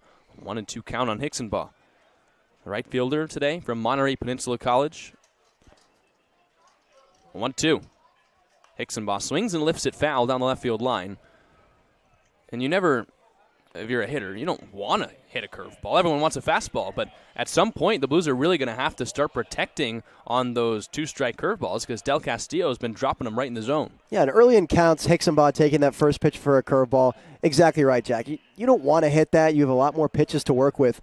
But late in the counts, yeah, you got to shorten up, wind up your stance, get creative, hit the curveball. 1-2 on the way. Hixenbaugh down on strikes. Chase the changeup below the zone as Dorado squares up, throws to first. 1 out in the fifth. 8 strikeouts for Ruben Del Castillo. Some more of that lateral movement you were just talking about, Jack, on that changeup. Hixenbaugh goes right after it for strike 3.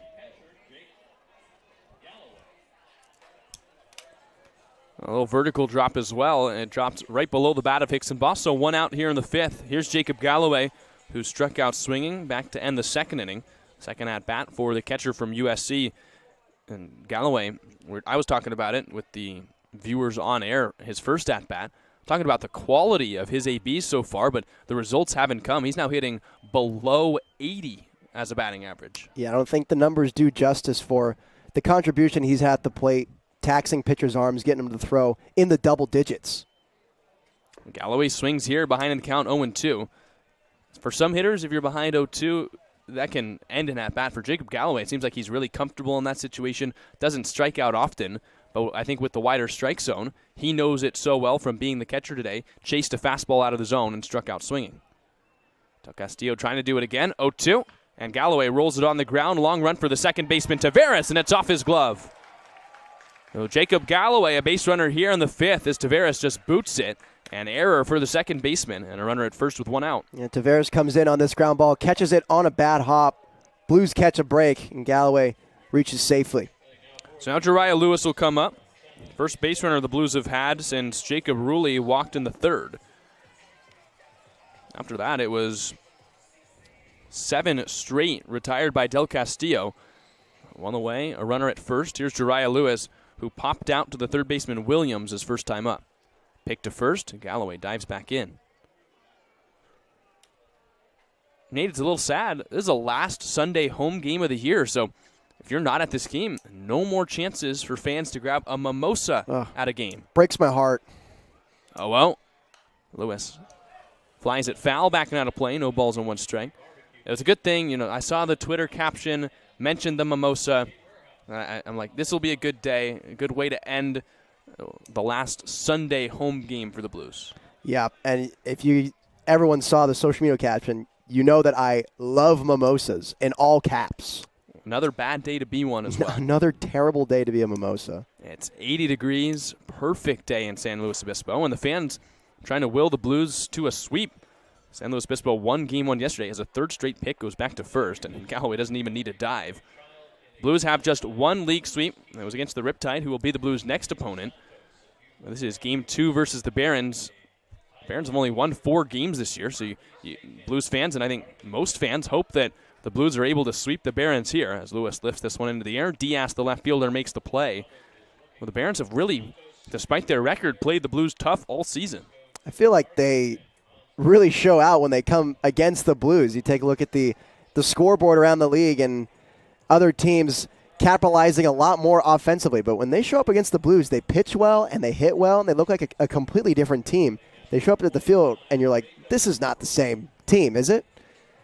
I mean, if we were looking at a vacuum, didn't know the record of the team, I think this is more like a 500 baseball team. That's what it looks like. Based on how well they've played the Blues. Here's Jacob Bruley, second baseman from CSU Bakersfield, who advanced to second on a stolen base his last time up. He takes a breaking ball high, 1 ball and no strikes. The bottom of the order for the Blues. Runner at first, it's Jacob Galloway with 2 outs here in the 5th. Blues still looking for their first hit. Del Castillo delivers. Ruley takes the curveball. This one's in the zone. 1 ball and 1 strike. And it's been the pitching, too. You're right. The pitching has been well above the Barons' norms. Hitting has taken some time, but the pitching's been great. 1-1. And Ruley takes a curveball below the zone this time. 2 balls and 1 strike. If you pitch in summer ball, you're going to be in games. That's really the only way to say it. And the Barons have done that against the Blues. 2-1 on the way. Ruley takes a breaking ball. This one's in the zone. 2-2 the count. Ruley has seen 4 pitches. It hasn't swung. I was just going to say, they've all been breaking balls as well. Del Castillo just keeps attacking with the curveball. See if he comes back again here, 2-2. He throws, and Ruley spoils it foul. Well, when you know a guy's got 90 miles an hour in the tank, you're not looking for a curveball. No, you want to be ready for the velocity. That's why you sit fastball, adjust to curveball. That's usually how the saying goes when you're seeing a guy throwing hard, especially. Ruley was able to spoil that one foul, so a 2-2 count, 2 outs. Jacob Galloway a leadoff first, and a 1-0 game. Del Castillo comes home, and Ruley takes the changeup outside, 3 balls and 2 strikes. So Galloway will run from first, a 3-2 count with 2 outs. Jacob Ruley, a .256 hitter, 3 runs batted in. Blues would love to get him on. Speed on the base paths. Trying to reach for Nin Burns, the center fielder. Leadoff hitter stands on deck. Time is called.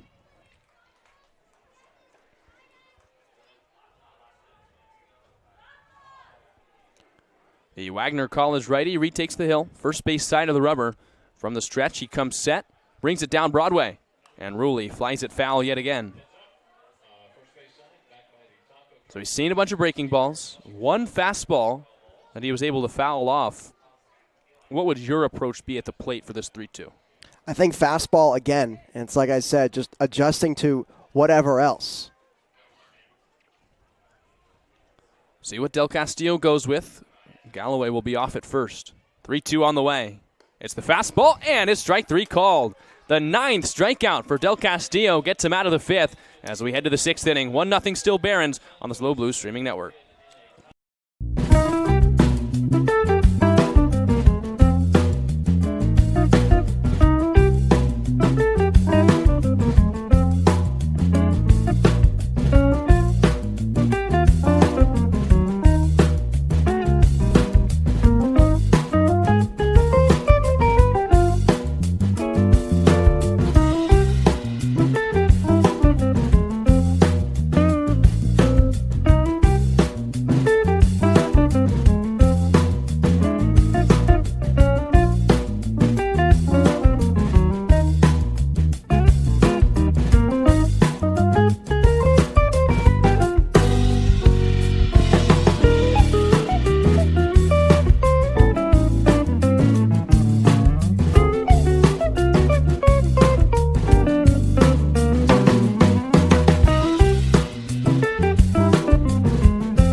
welcome you back to baseball here on the Slow Blues streaming network. It's the top of the 6th. It's a 1-0 game, and Fisher Johnson's back out on the hill for the Blues.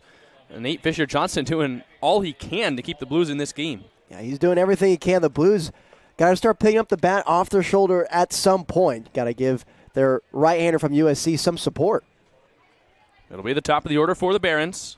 Kamau Neighbors, Thomas Williams, Christian Taveras. It's Neighbors, the shortstop from CSUN, to lead things off. 0 for 0, but he's been on base twice. A hit by pitch, a run scored, and a walk for the leadoff man. 1-0 Barons, top of the 6th. 3 hits so far for the Barons. The Blues still looking for their first. Johnson deals, and Neighbors takes a slider right there over the heart of the plate. No balls and 1 strike. I think Johnson maybe seeing what Del Castillo's been doing, breaking balls all inning long. He's been getting called strikes. Now Johnson going back to the slider more and more often. 0-1. Neighbors takes this one low. 1 ball and 1 strike. Johnson clearly doing his homework, sitting over there on the bench while his team gets to work offensively. Taking a look at the strike zone on their pitcher as well. 1-1. Neighbors takes a fastball, called strike 2.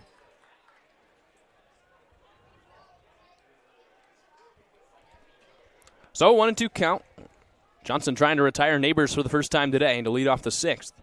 USC righty deals. Neighbors taps it off the plate and off himself, so the count's still 1-2.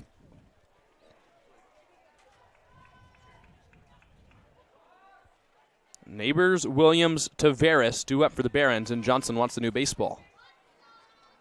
Middle of the infield plays way deep for the Blues for the shortstop Kamau Neighbors. You've got the shortstop O'Hara, the second baseman Rulli playing into the outfield grass. Fans bellow hot sauce. Johnson comes set. 1-2 on the way. And it's up high. 2 balls and 2 strikes.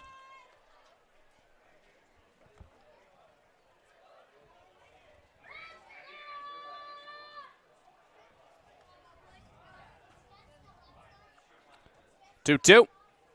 Neighbors ropes it foul through the doorway of the Blues dugout and into the bullpen, so the count's still 2-2. That's maybe a 1 in a million chance. It's not a wide gap there. Should win something.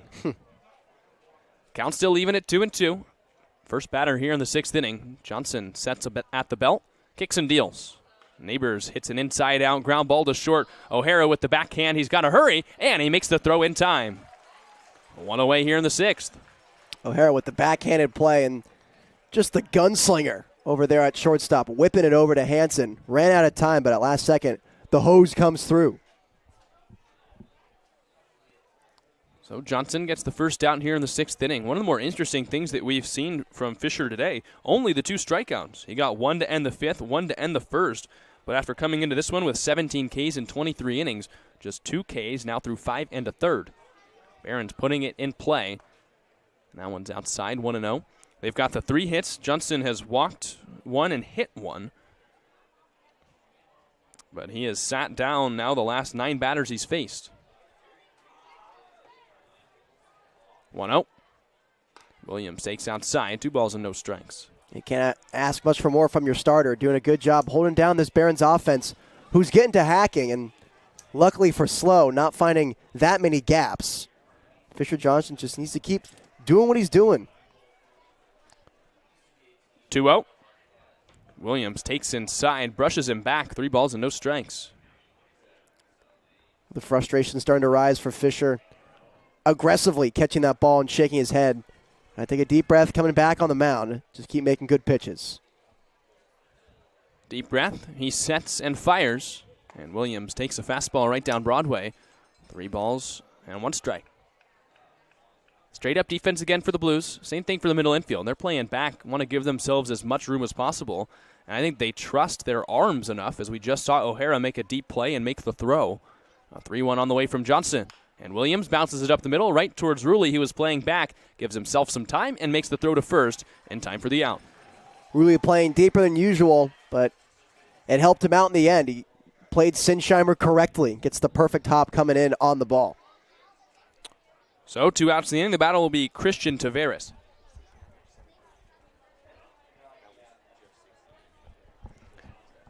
This next pitch for Fisher Johnson will be pitch number 70, so We've seen him very efficient this summer. That continues here today. A chance to end the 6th inning with just about 70 pitches as this one's looped into right field. It's a base hit for Taveras, so that breaks the streak of 10 retired from Johnson, and a runner aboard with 2 away.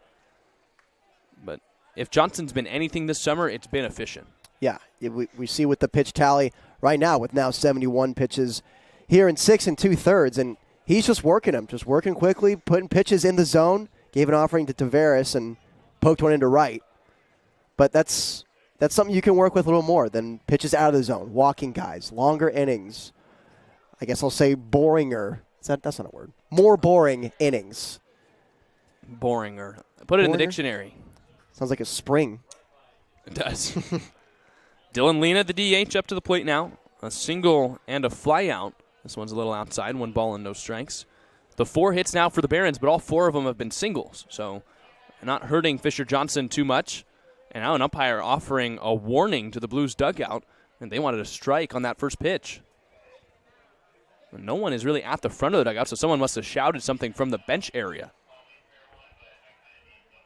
Doesn't sound completely unlike the Blues.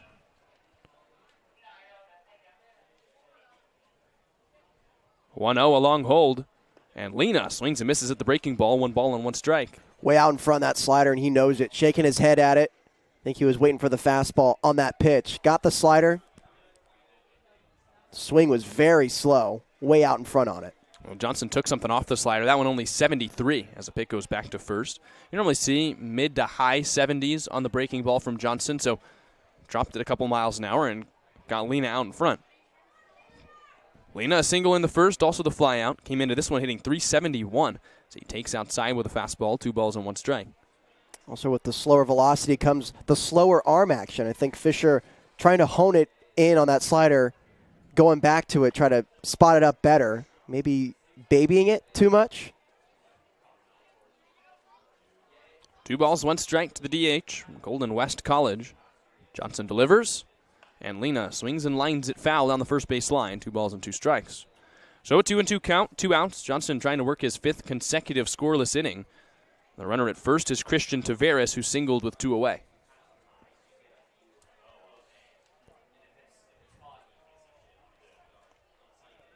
We know Johnson in 3-2 counts goes to the fastball, so one more chance here for him maybe to leave the zone with the slider.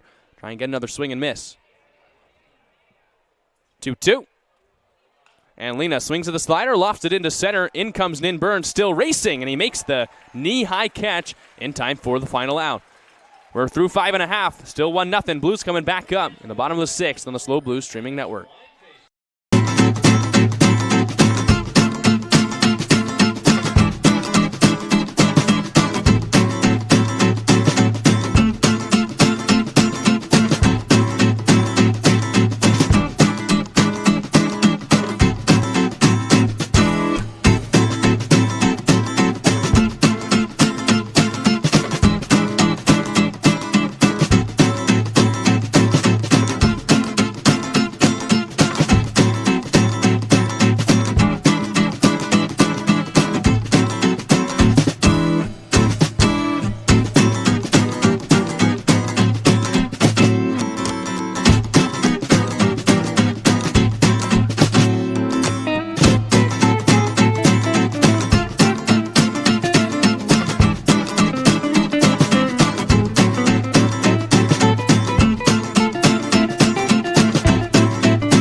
Top of the order for the Blues in the bottom of the sixth. It's Nin Burns, Kate O'Hara, Sam DiCarlo. Blues still looking for their first hit, their first run, as they trail this game just by the 1 run. 1-0 Barons here in the 6th inning. Blues looking to get to hacking, getting the bat off the shoulder, maybe replicating what the Barons have been doing today. 3 walks for the Blues. They've also reached on an error. Nin Burns takes outside, 1 ball and no strikes. But 8 strikeouts. Or scratch that, 9 strikeouts for Ruben Del Castillo so far in this ballgame. 1-0. Nin Burns fists one on a couple of hops to the shortstop Neighbors, who backs up. Now he's got to make the long throw. Burns is out. I'm not sure about that one. Yeah, I don't know if I agree with that. No one else that Sinsheimer does as well, especially Nin Burns, who's exchanging some words, and he's done. No, Rene Regalado is tossed. The first base coach has been thrown out of this game, and now Dean Traynor out to back him up.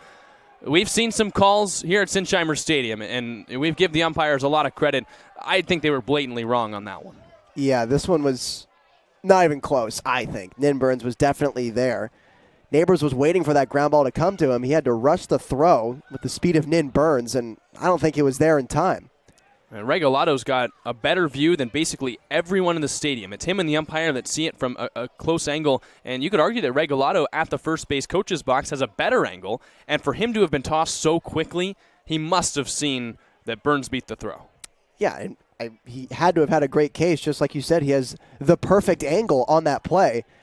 And also, side note, the last guy I would think getting ejected from a game, just the nicest guy on planet Earth. And so he wouldn't get ejected if he didn't have a reason. He was such a nice coach. We have not seen him thrown out of a ball game yet this year. It was instant. Burns touches the bag. He's called out. Burns turns back to the dugout. And by that point, Regalado was already thrown out of the game. But it looks like he's staying at the first base bag, so it must have been Burns. And Burns didn't even turn around to argue his own ejection. So the center fielder, leadoff hitter for the Blues, is out of this game. It totally had me convinced it was Regalado thrown out there. But I think his whip back to the first base umpire was an argument of his player. Yeah, you could see Burns clearly frustrated, and hey, I don't blame him. Saw him exchanging some words with the first base umpire. So Burns is done. And now Kate O'Hara pops one up, shallow right. Out goes the second baseman, Taveras, and he dropped it again. The second error on Taveras, and now Kate O'Hara gets first. Now he's talking a little bit with the first base umpire. And what do we know about the SLO Blues? They just capitalize on the chippiness. Now that words have been exchanged, someone has been ejected. You can't help but feel the dugout has lightened up a bit, and they could get some momentum going here. We just saw it with the botched pop-out to Taveras. Kate O'Hara now at first base. There's something maybe to be sad about, maybe a pendulum of sorts? I think I've heard something like that one time. That's Taveras' second error, and I think he's getting benched. This is Andrew Ramirez, who's a middle infielder, and Taveras is being pulled from this game with 1 out in the 6th inning. In the middle of an inning. That's some travel ball stuff right there. Taveras makes his second error, this one far worse than the first one, as he just simply dropped a pop-up right in his glove and immediately yanked from the game. What an eventful start so far to the 6th. Blues have had a player ejected. A player's been benched for the Barons. 1 out and a runner at first. I would like to say I've never seen that before, but playing travel ball, playing high school ball, seen it a handful of times. And not to pile on to Taveras, but that's got to be one of the most embarrassing feelings. I'm not sure I ever had that happen, but just being pulled in front of this many fans in the middle of a game, you really do feel bad for him. Of course, making the error. And now Ramirez gets a chance to warm up, but Coach really has to be upset to go out and do that here at this level. Yeah, and I think running over on that pop fly, Taveras running on his heels. You talk about coaching growing up. When you're running towards a ball in the air, got to run on the toes. It keeps your eyes more level. Maybe to give him a little bit of credit, running on the heels, the eyes are bobbing a bit, but it's still a ball you have to catch, without a doubt. Pick over to first. O'Hara dives back in. The other coaching point that normally gets brought up is if you're going after a ball and you've got a chance to get under it, plant your feet, and make the catch, you're supposed to do that. And Taveras opted to try and catch it on the run. He just dropped it. And Matt Spear swings to the first pitch he sees. No balls and 1 strike on the swing and miss. Blues still have the runner at first as O'Hara reached on the error. Maybe a little retribution for the Blues after Burns was called out at first. Still trying to bring him in, though. 2 outs, an 0-1 count. Del Castillo comes home. And the pitch is a little high, 1 ball and 1 strike.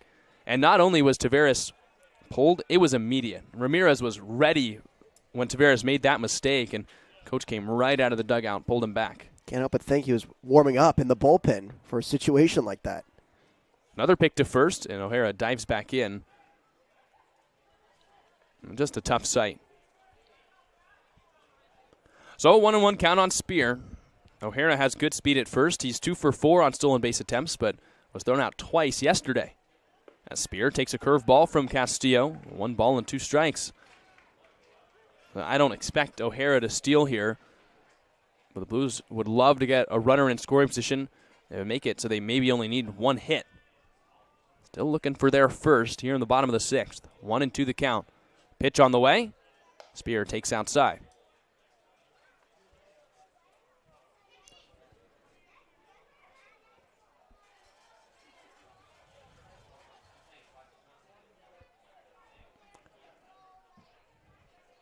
Barons have lost 7 straight. Looking for a win, trying to get out of the 6th here. And Spear goes down swinging. How about 10 strikeouts for Del Castillo through 6? And we're 2/3 of the way through this ball game. It's still a 1-0 lead for the Barons on the SLO Blues streaming network.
Blues have been stifled through 6 as we head to the top of the 7th. 1-0 Barons lead. Fisher Johnson out for the 7th inning. He'll face Klinovsky, Hernandez, and Julian Boyd. Still looking for an answer, the SLO Blues are, but Johnson so far has been the solution. Overshift on defense for the Blues. Haven't seen this all that often, but second game that Klinovsky playing in this series, and the Blues put 3 men on the right side of second base. You've got O'Hara shifting. He's the one that's right near the second base bag, but on the opposite side. And Jacob Ruley well into the outfield grass. A 1-0 count. Johnson deals. And a swing and a tapper right into the shift. In comes O'Hara playing a normal second base spot. A quick flip to first, and the shift pays off. O'Hara catches a bad hop on that ball, but he does a good job gloving it anyway. The athleticism from the Texas shortstop. Playing second base, I guess, that time via the shift. Records out number 1. I understand the decision. Everything that Klinovsky has hit, whether it be the 2 singles he's got or the ground outs that he's got, they've all gone past the first baseman. He's only hitting it to the right side. No shift here for the right-hander Mark Anthony Hernandez. Hernandez has struck out and popped out against Johnson through 2 plate appearances. Johnson deals. Hernandez taps it foul behind his feet. No balls and 1 strike. So Burns ejected from the game You have TJ Adams coming in his spot. Adams has gone into left field, which shifts Jariah Lewis, the left fielder, into center. As the defensive changes for the Blues following the ejection. And a righty warming up in the pen. Looks like that's Kyle Dunning for the Blues. 0-1. Hernandez beats it into the ground the opposite way, foul. No balls and 2 strikes. We know the Blues are short on arms right now, so as much length as they can get from Johnson, they'll take. He's stayed efficient with 1 out here in the 7th inning, trying to continue to work his way through this game. 0-2, just the 2 strikeouts for Johnson, pitching to contact. It's allowed him to keep the pitch count low. He strides and shoots, and Hernandez hits a soft line drive, and it bounces off Ruley into center field. Hernandez takes the turnaround first. He stops there. It's an error for the Blues. A runner at first with 1 out. And I know this one's hit above average over to Jacob Ruley at second base. But I think on that play, the first step should be coming in and catching it in the air. We've talked about the hard dirt here at Sinsheimer. If you wait back on a ball like that, especially if you're going to get a short hop, it's going to eat you up. And we saw it right there with Jacob Ruley, who's visibly frustrated. And makes sense. If you were to ask him, he would probably say he should have that play, but he slaps his leg and moves on to the next pitch.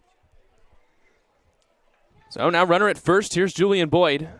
Johnson deals, and Boyd takes outside. 1 ball and no strikes.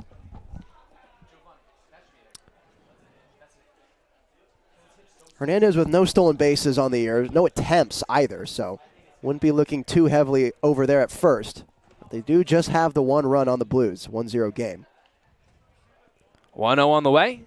Boyd takes a fastball right at the top of the zone. 1 ball and 1 strike.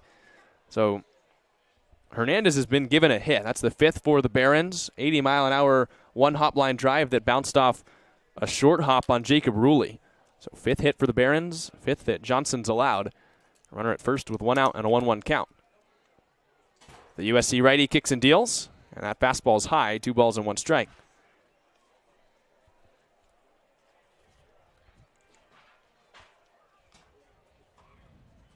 One away, a 1-0 game. Blues pitching has dominated the Barons all season. The offense just has not really come to life against the last place Barons, as this one's lifted in the air, deep left field. First chance for Adams, and the left fielder makes the catch in front of the track, second out of the frame.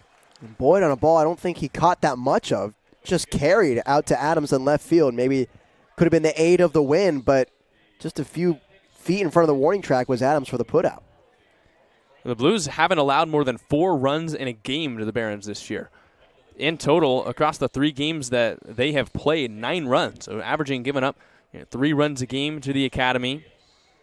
But the offense, until they put up the 9 runs yesterday, which came a lot of it in the 8th inning, just hasn't had the output I think the Blues have wanted, as this one just clanks off Diaz's back. Runners at first and second with 2 away. It goes back to what we were saying. The Barons have really played the Blues well.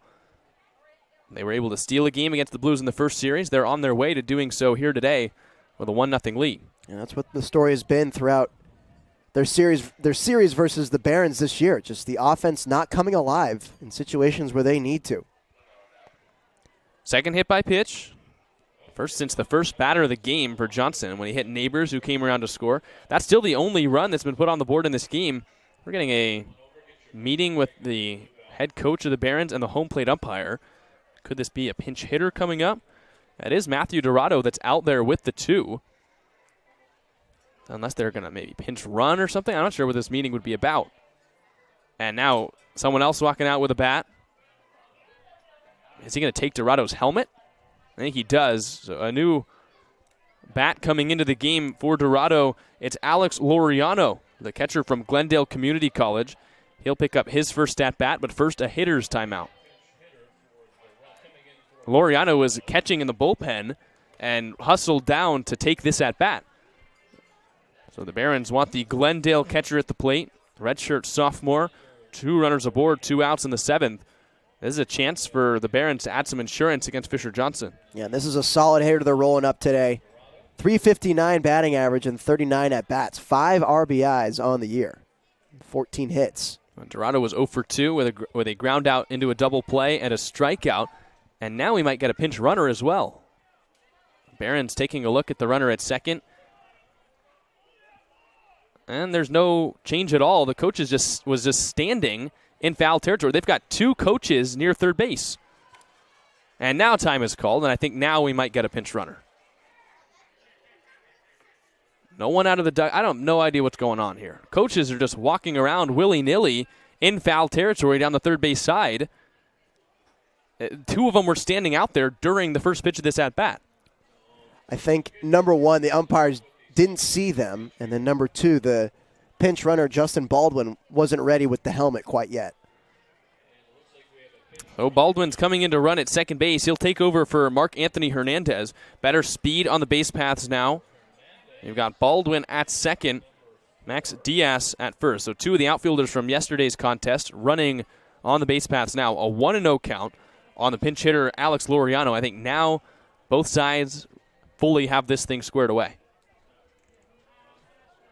Barons doing all they can to capitalize the moment here with a runner on second. Laureano tags it deep to left. Adams ranges back and to his right, and he puts his glove above his head and makes the catch. Fisher Johnson motions back to the dugout for the Barons. He's being warned off the field, and he's arguing with the umpire on his way out. Dean Traynor intercepts him on the way to the dugout, and now he picks up the conversation for Johnson right in the face of the home plate umpire. The inning's over, but the Blues won't let it die. They were not happy about the moves made by the Barons, and Johnson made it clear as he walked off the mound. 7 innings, 1 run, 6 straight scoreless for the USC right-hander as we head to the bottom of the 7th. It doesn't look like Dean Traynor is going to be thrown out of this ball game, but it's still a 1-0 lead for the Barons.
Blues are maybe getting a gift here in the 7th. Ruben Del Castillo is being pulled out of this ball game. Went 6 hitless innings against the Blues.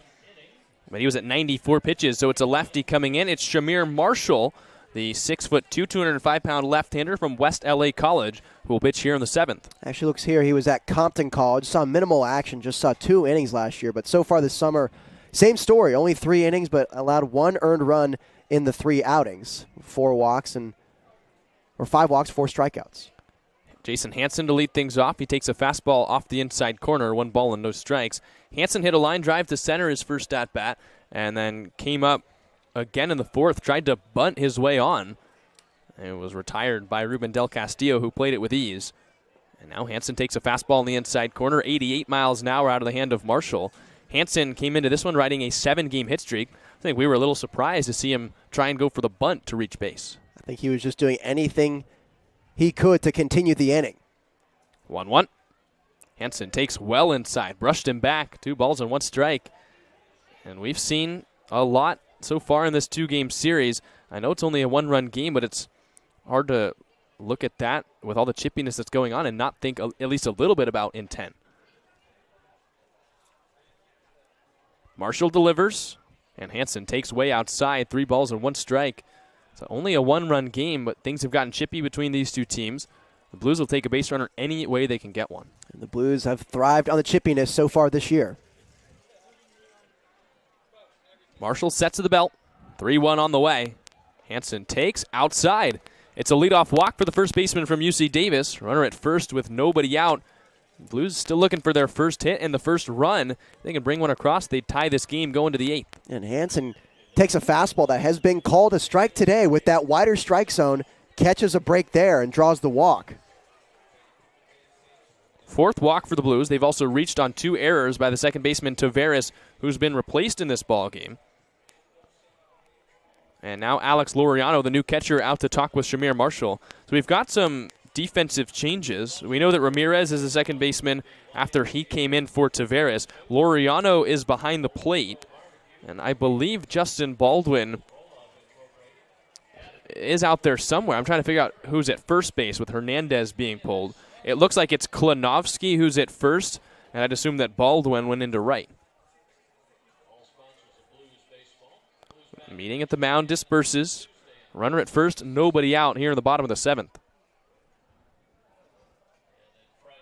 And that is Baldwin out in right field. So that's the extent of the defensive changes here in the 7th for the Barons. Batter is Hicksenbaugh, a lefty-lefty matchup. Hicksenbaugh has walked and struck out.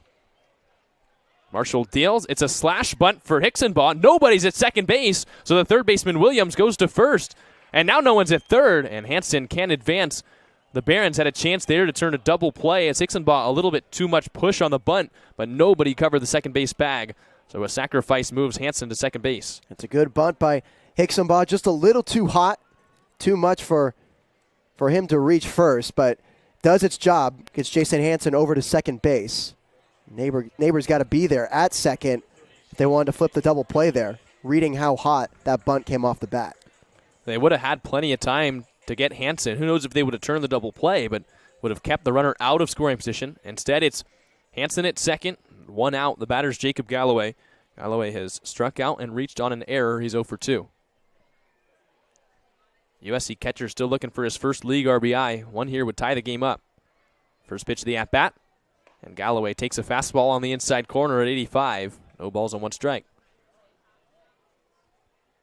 Blues and Barons game 2 of this 2-game series, and the Barons looking to break their 7-game losing streak by beating the Blues for the second time this summer. 0-1 count, 1 out. Runner at second here in a 1-0 game.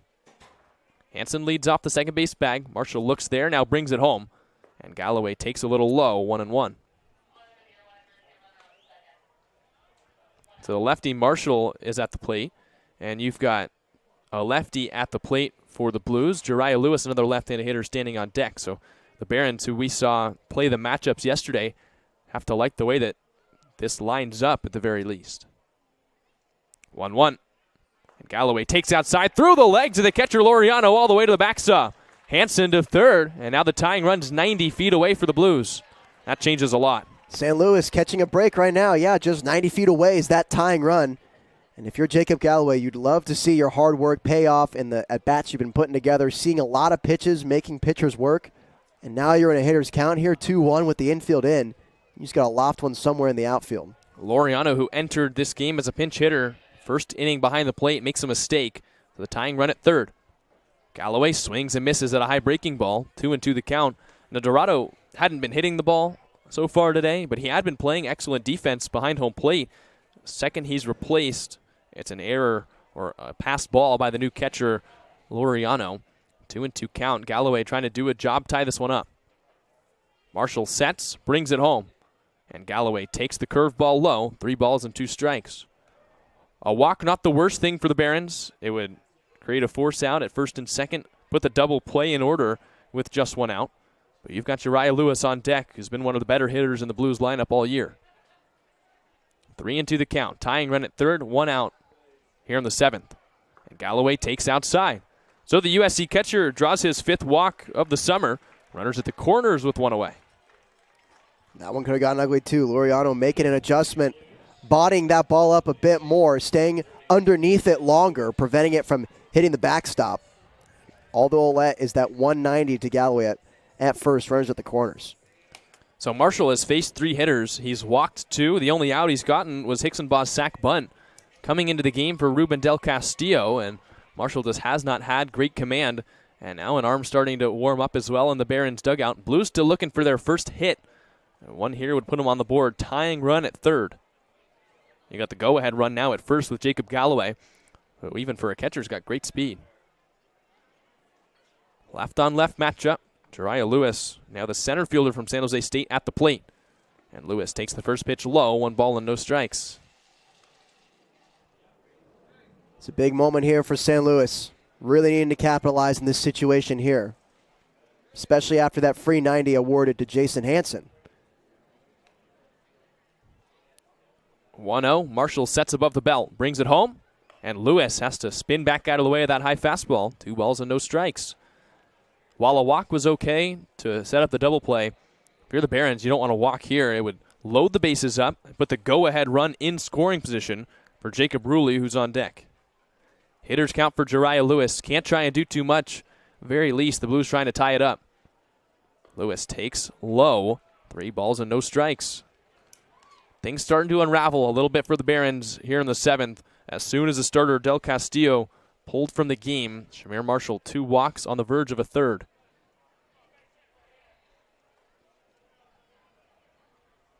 Desperately needs a strike. Working from the third base side of the rubber. He delivers. That's right over the heart of the plate. 3 balls and 1 strike. Took a little off the fastball, 83, but able to put it in the zone. So the count 3-1. Lewis looking to put something deep enough in the air to the outfield to score Hansen from third. Try and come up with a hit. 3-1 on the way, and Lewis takes high.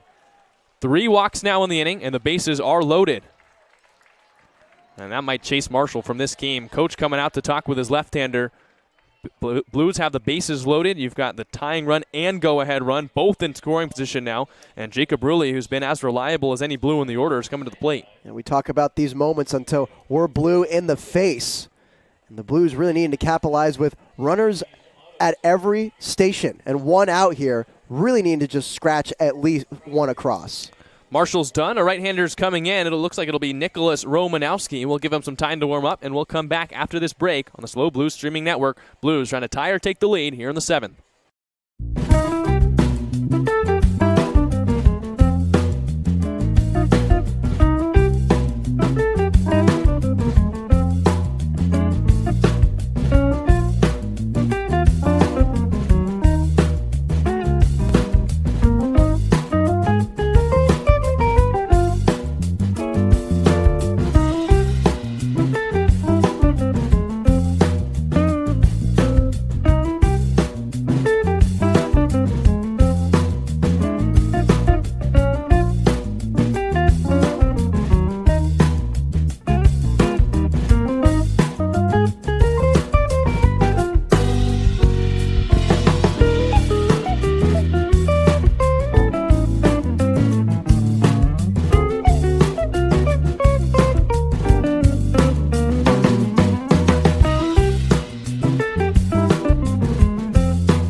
All right, here we go. Best chance that the Blues have had today. Bases loaded, 1 out, and just a 1-run lead for the Barons. And they're bringing in the stopper, Nicholas Romanowski, the 6'1", 210-pound right-hander from CSUN, who's got a 2.16 earned run average and 8 1/3. And the Barons giving out all the stops trying to win this game. The Blues really need to take advantage of those.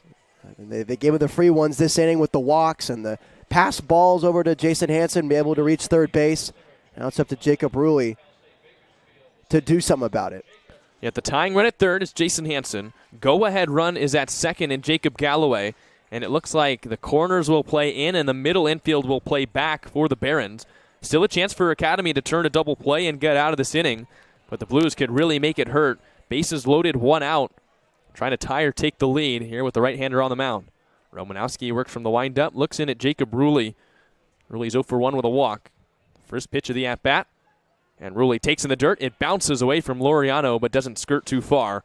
1 ball and no strikes. Jacob Ruley, one of the top guys I'd want in this lineup to be put in this situation. Just 3 RBI on the year, but the mentality is what I want up there in the box. 1-0. A 1-0 ball game, 1 out here in the 7th. Romanowski, face buried in his light tan glove. Comes set, comes home, and Ruley swings, taps it off of the plate and off his helmet. 1 ball and 1 strike. That could have been dangerous for the Blues if it didn't make contact with Ruley. Yeah. The catcher Laureano pounced out of his squat. Might have had a chance to turn 2. All he needed to do was step on home plate, throw down to first. 1-1 count. Yeah, clearly tapped home plate. Heard the low thud happening, but luckily Ruley was falling forward that way. Hits him on the helmet. Romanowski finds his sign. Infield in for the Barons. 1-1 on the way. And Ruley takes strike 2 call on the outside corner. An 86-mile-an-hour fastball. Just perfectly placed and a 1-2 count. Maybe that zone winding up still. One just registered on the outside of the StatCast strike zone. Perfect pitch from Romanowski. Big strikeout spot unless he can roll a double play. CSUN righty. Kicks and deals. And Ruley strikes out swinging. 2 outs, and that just simply can't happen. Yeah, it's a giant strikeout for Romanowski coming into this game. The first batter he sees, retiring him with the K.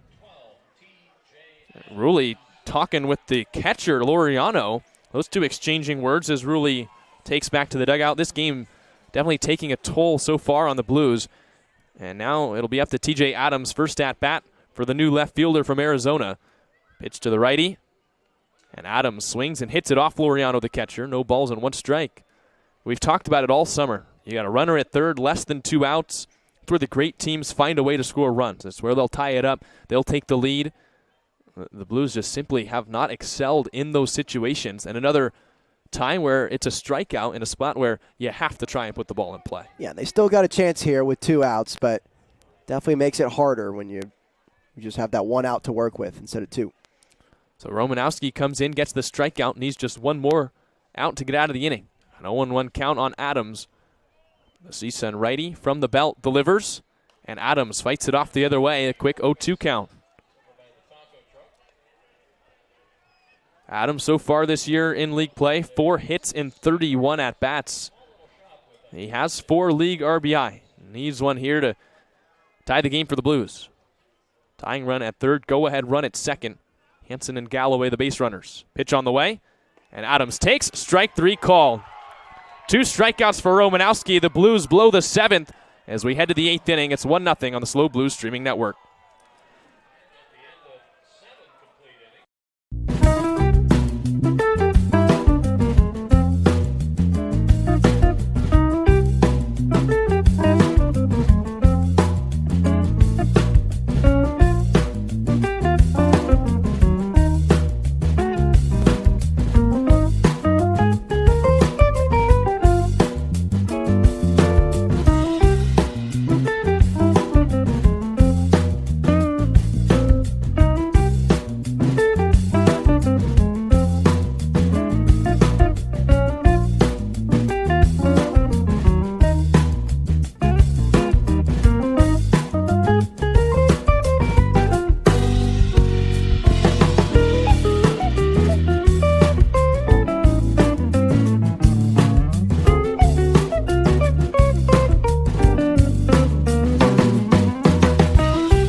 8th inning, and the top of the order coming up for the Barons. They'll face a new pitcher. So Fisher Johnson's out of this ball game. It's Kyle Dunning, the right-hander from CSU Bakersfield, who comes in. 4 appearances so far for the righty. He's thrown 6 innings for the Blues, given up 2 earned runs, so an ERA right at 3. 4 hits, 3 walks, 6 strikeouts for the former transfer from Michigan State, Tacoma Community College. And he'll get Neighbors, Williams, and Taveras in this 1-run ball game. First pitch from Dunning is high with a fastball 1-0. The Blues had the bases loaded with 1 out. The tying run at third, the go-ahead runner at second, and back-to-back strikeouts to end the 7th. SLO just has not been able to get it done with the bat. They were shut out at home for the first time this year earlier this week against the Saints, and through 7 innings against the last-place team here in the CCL South. No runs for the Blues yet. Dunning trying to keep it a close game. First pitch to Neighbors is grounded. Fair ball down the first base line. Neighbors has not been retired yet for the Blues. He touches the bag at first. Long throw from Hickson-Baugh. It's on line, and they get the tag, but not in time. Cato O'Hara stands hands on hips. Neighbors in with a leadoff double, and now Dean Traynor out of the dugout. These two teams not happy with each other, and the argument just continues to go on at second base. There have been many boos raining out here across the last 2 innings. For now, it's a leadoff double for Neighbors. Dean Traynor trying to get time given. He wants to argue the call. Nicholas Romanowski, after he picked up back-to-back strikeouts to end the last inning, was being vocal, chirping at the fans for the Blues. He's out of the dugout right now, trying to continue his chirping. He was saying it's his house, it's the Barons' house as he came off the mound. And he's the one egging on the Blues, coming out of the dugout down the third base side. Cato O'Hara having a conversation with Neighbors. Those two were going at it. And Dean Traynor out of the dugout yet again. And I would not be surprised to see Traynor get tossed late in this game. Conversation still ongoing. Neighbors hit a ball down the first base line. A nice throw from Hickson-Baugh in right. Maybe it was just a couple inches too far, and O'Hara had to reach back with the tag. He thought he got him, snapped his head back immediately on the call, and Dean Traynor still arguing the safe call at second base.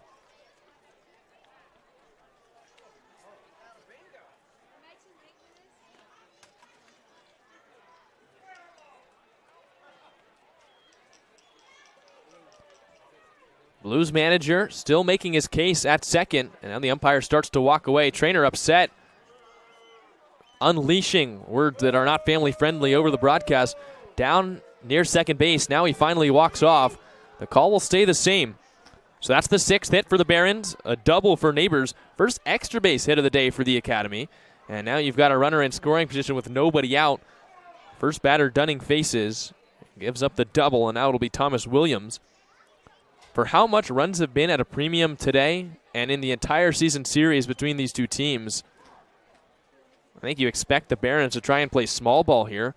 A 2-run lead would seem huge the way this game has gone. Thomas Williams, the third baseman from Santa Ana College, has grounded out to second twice and flown out. He's 0 for 3. Corners in, middle back as Williams knocks the first pitch backwards. No balls and 1 strike.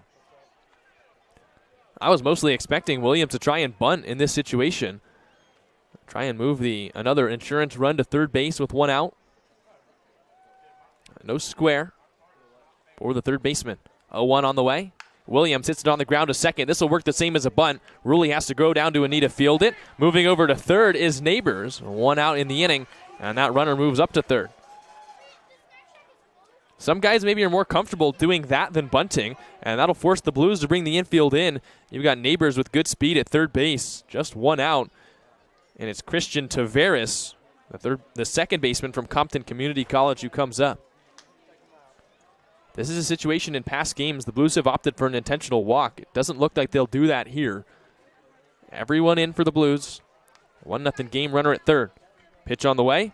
Taveras. Well, this will be Andrew Ramirez, who came in for Taveras. 1 ball and no strikes. So Andrew Ramirez, who entered the game as a defensive replacement, his first at-bat. Now Dean Traynor out of the dugout. And will this be the intentional walk?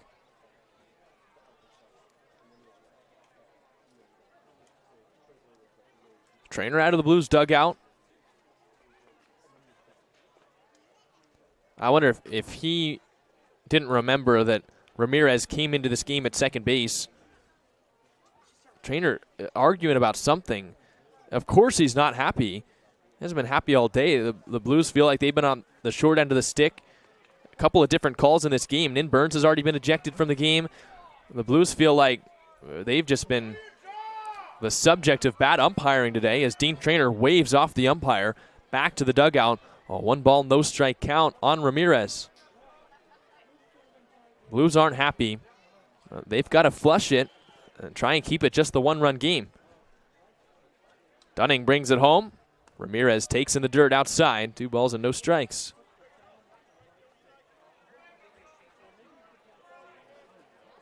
Ramirez, a 100 hitter across 10 games so far for the Barons. 4 hits and 40 at-bats. 4 singles. So he takes a slider on the inside corner here. First strike from Dunning in the at-bat. 2-1 the count. So you've got Neighbors, the runner at third. He doubled to lead off the inning. And Insurance run 90 feet away for the Barons. Just a 1-run lead. Here's the 2-1. Ramirez hits it into right field. In comes Jake Hicksonbaugh. He makes the catch. Coming up throwing. A throw on a couple hops right to the catcher, Galloway, who tags him out. An aggressive piece of base running for the Barons, and a rifle throw from Hicksonbaugh gets the Blues out of the inning. No runs across. We head to the bottom of the 8th. Still a 1-run game. Don't go anywhere. We'll be right back on the SLO Blues Streaming Network.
Romanowski back out after his dominant performance. Back-to-back strikeouts out of the pen with the bases loaded and 1 out. He'll get 2-3-4 for the Blues here in the 8th.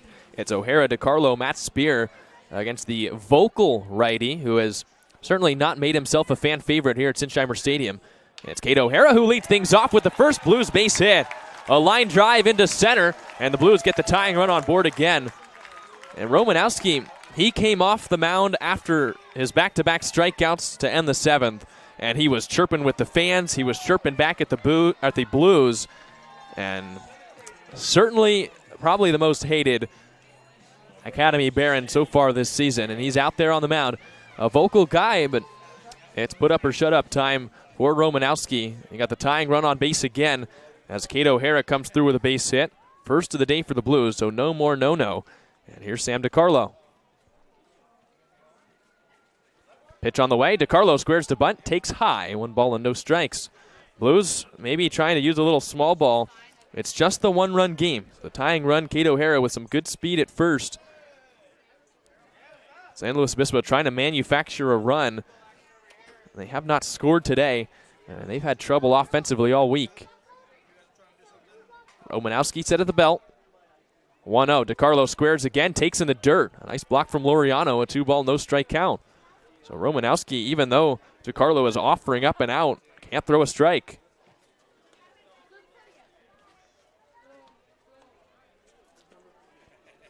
Two 2-0 the count on Sam DiCarlo. DiCarlo's had a tough day at the plate. 2 strikeouts looking to start his day, and then a fly out to right. Cato Harris 2 for 4 on stolen base attempts at first, but thrown out twice yesterday, so I'm not sure how comfortable the Blues would be sending him to steal. 2-0 the count on the 3-hole hitter for the Blues, and a pick goes to first. The Barons have performed well under pressure all day, but at the tying run aboard, eventually cracks in the dam may form. Romanowski's got to be careful with every pitch, every pickoff, every time he comes set.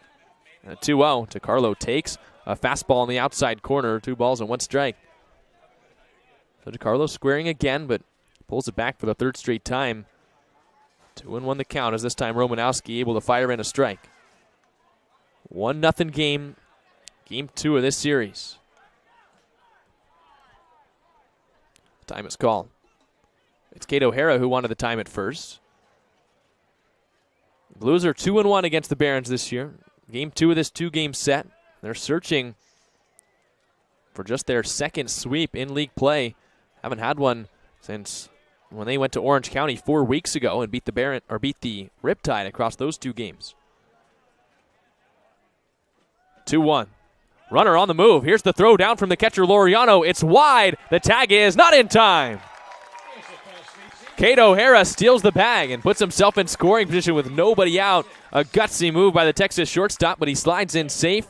3rd stolen base, and a runner back in scoring position for the Blues. So DiCarlo swung and missed for the 2nd strike of the at-bat. The count is 2-2, but a runner at 2nd, and now if DiCarlo can put it in play with 2 strikes, he could potentially move the tying run to 3rd base, and you've got Matt Spear on deck. Catcher Laureano out to talk with Romanowski, go over the signs with a runner in scoring position. Big at-bat, big pitch on the way to Sam DiCarlo here. Nobody out in the 8th. DiCarlo 0 for 3. Chance to turn things around if he can do his job. Romanowski sets above the belt.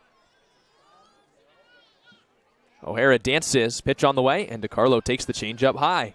3 balls and 2 strikes, and while a walk would put a forced at any base, put the double play back in order, it also put the go-ahead run at first, and don't want to play with fire if you're the Barons. They've already escaped so many tough scenarios today. Getting harder and harder every time. 3 balls, 2 strikes, runner at 2nd. That's the tying run. Romanowski delivers, and DiCarlo strikes out swinging. Fastball right above the hands as DiCarlo down on strikes for the 3rd time. Contemplated spiking the bat. 1 out here in the 8th. So while DiCarlo did strike out, it works just about the same as if he bunted to start the at-bat. 1 out, a runner at 2nd. And here's Matt Spear. Spear has had the toughest day at the plate for the Blues. I mean, the Blues were no hit through 7 innings. But Spear is 0 for 3 with 3 Ks. It really has not looked comfortable at the plate. First at bat against a reliever as he takes a strike on the inside corner. 0-1 the count. Ruben Del Castillo went the first 6 for the Barons. 94 pitches, walked 3 but didn't allow a hit. Shamir Marshall came in, walked a couple of batters. They brought in Romanowski, who got them out of the 7th. Pitching here again in the 8th. Spear takes a changeup high, 77 miles an hour above the zone. 1-1. Spear now hitting below 150 on the summer. He does have a home run in league play. Also 2 runs knocked in. O'Hara the tying run at 2nd. Romanowski looks there. And he brings it down Broadway. And Spear takes strike 2 call. Same pitch as the first pitch of the at-bat. And Spear keeps the bat on his shoulders. 1 ball and 2 strikes.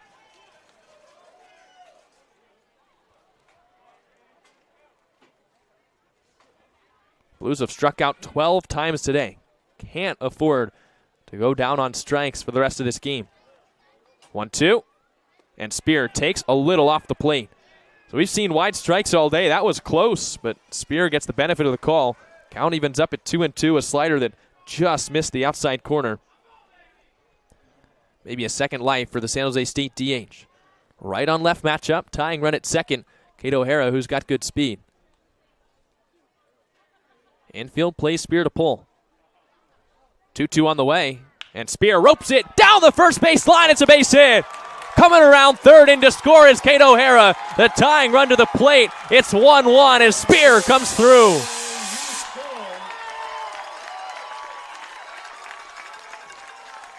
From death's doorstep here in the 8th, Matt Spear, an RBI double. The Blues on the board for the first time today. It is 1-1, and they're not done. So O'Hara starts the inning with the first Blues hit of the day. Advances to second on the stolen base in a 2-strike count. Spear gets a pitch over the middle, and he'll be pinch run for now. Go-ahead run at second base. And that is a big swing of the bat for Matt Spear. Completely turns the 0-for-3 day around. 1-1 the game now. It's JT Ricken running at second, and Jason Hansen comes up. What an at-bat from Spear. And more inspired play for the Blues late in the game. 4 runs in the 8th yesterday. They finally come across the board in the 8th inning today. And now a chance to take the lead. Go-ahead run at second. Ricken runs for Spear, the DH. And Jason Hansen comes up. Hansen 0-for-2 with a walk. Looking for a hit to extend his 8-game hitting streak, maybe put the Blues in the lead. Romanowski, an earned run to his name now, kicks and deals, and misses high with a curveball. 1 ball and no strikes. The Blues had struggled offensively all day, basically all week. For the last 2 days in the 8th inning, they've come through when they've needed it most. Turning to Hansen to do it again here. 1-0 offering. Hansen takes the curveball low. A nice smother by Laureano keeps Ricken at second. 2 balls and no strikes. It all started with Kate O'Hara, his single, and his stolen base. Inspired play from the Texas shortstop. Came in to score the tying run. Now you've got Ricken at second with excellent speed. One of the best runners on the Blues at second base.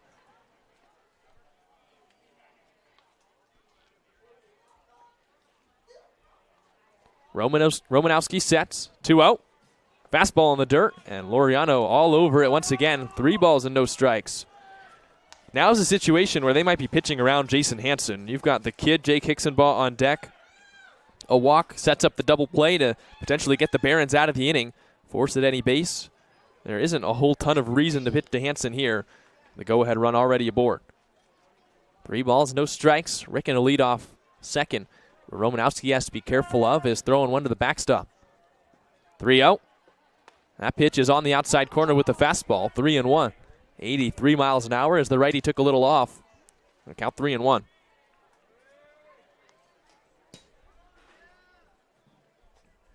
Two hits in the inning for the Blues. Their first 2 of the ball game. You got the tying run at second and JT Ricken. Hitters count for Jason Hansen. Been one of the best Blues hitters over the past half month. And Hansen takes in the dirt. So the second walk in as many innings for Jason Hansen. Now it's 2 runners aboard with 1 out, and Hicksonbaugh comes to the plate. Out comes the manager for the Barons, and that might be the end of the day for Romanowski. I would not be surprised if the Blues fans let him hear it. For how much Romanowski talked after striking out the 2 hitters to end the 7th, he gives up the tying run here in the 8th, and there are a couple more runners on the base pass that would be charged to him. He gets the ball taken from him. New righty coming into the game. And we'll be right back on the Slow Blues streaming network. Maximus Berber coming in. A chance for the Blues to go ahead for the first time today.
new righty is Maximus Berber, a second straight day that the right-hander has been asked to come in a tough situation. Didn't go quite too well for him yesterday. Berber came into the game with an ERA at 6.14, gave up 3 earned runs in .2 innings, and handed the Blues some insurance that allowed the Blues to win by a score of 9-4. Now he comes in, 2 runners aboard, 1 out here in the 8th. The Blues have tied the game up on the RBI double for Matt Spear. And you got the go-ahead run at second, JT Ricken. You also have Jason Hansen at first. Hickson-Baugh takes a first pitch fastball in there for a strike. So it's the lefty from Monterey Peninsula College, the only high school player that is on the Blues roster, is now another warning to the Blues dugout. Someone chirping it up after the called strike. They're the youngest player on the Blues roster, coming in one of the biggest spots of the season. 8th inning, 1 out, go-ahead run at second. The Blues a sweep on the line. They were no hit through 7. They've come across for 1 run already here in the 8th. And Berber being asked by the Barons to limit the damage here with just 1 out. A 1-1 the count. Hickson-Baugh has bunted as a sacrifice. He's walked and he's struck out today. 0-1. He takes a breaking ball right there on the outside corner. 2 straight strikes from Berber out of the pen. And an 0-2 count. You've got Jacob Galloway on deck. Good speed with JT Ricken at second. The go-ahead run. Hickson-Baugh will do anything he can here to avoid striking out. 0-2. And he takes inside. It almost hit him. I think he said it did. And he's trying to talk like that was off his jersey. And the Blues upset again. 1 ball and 2 strikes. And maybe Hickson-Baugh was just trying to sell it, load the bases, as he knew he was in an 0-2 count. But that was very close to hitting his jersey. 1-2 now, 1 out, 2 runners aboard. And Hickson-Baugh takes inside, almost hit him again. 88 miles an hour. You don't want to say where it, but load the bases and get the Blues out of this 2-strike count. 2 hits now for the Blues. Both have come in this inning after they were no hit through 7 by 6 innings from the starter Del Castillo and an inning in relief in the 7th. 2-2. Hickson-Baugh lines it the other way. Count stays even. Berber gave up 3 hits, only got 2 outs yesterday. Also walked 1, struck out 1, faced 5 hitters, gave up 3 earned runs. Part of a 4-run 8th. The Blues went from up 5-4 to up 9-4 heading to the 9th. And it was an easy closeout for Warkentin. 2-2. Pitch on the way. Hickson-Baugh takes. Strike 3 call. Curveball right on the outside corner. Berber gets the call. That's a strikeout for Hickson-Baugh. 2 away here in the 8th. That one on the StatCast strike zone, a little bit off the plate, but the Blues have been taking too many close pitches today. That's now the 14th strikeout for San Luis Obispo. And now it's up to Jacob Galloway. And someone's been tossed. Someone got tossed from the Blues dugout. Unsure whether it was Hickson-Baugh, a coach, and it looks like it was Hickson-Baugh. And Dean Traynor out to argue on behalf of his left fielder. The Blues have now had 2 players tossed as Hickson-Baugh continues to argue. And Dean Traynor might get tossed with him. You can hear Dean Traynor from the press box. Behind home plate, he is eviscerating the home plate umpire. And this is the 4th or 5th time he's been out of the dugout to argue a call. The fans here are on the side of the Blues. They've been booing all game. From the Blues' perspective, this is one of the worst umpired games of the year. They've had so many complaints. 2 players tossed, and Dean Traynor might join them. Traynor now walks back to the dugout, avoiding the ejection, at least for now. Hickson-Baugh thrown out of the game after he struck out looking.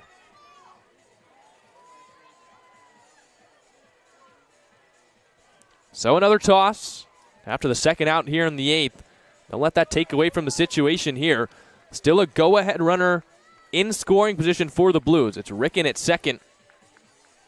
Got Jacob Galloway coming up. Galloway has struck out, reached on an error, and walked in this game.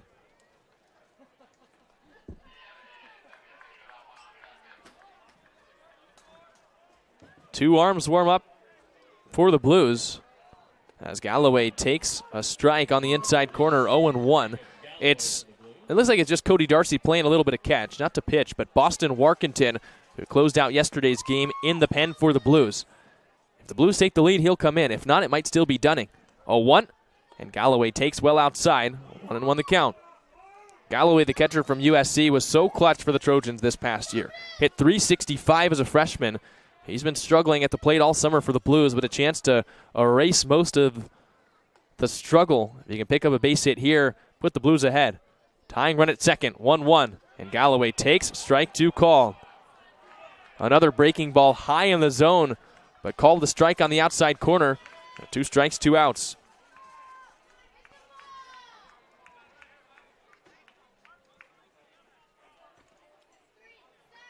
Defense straight up.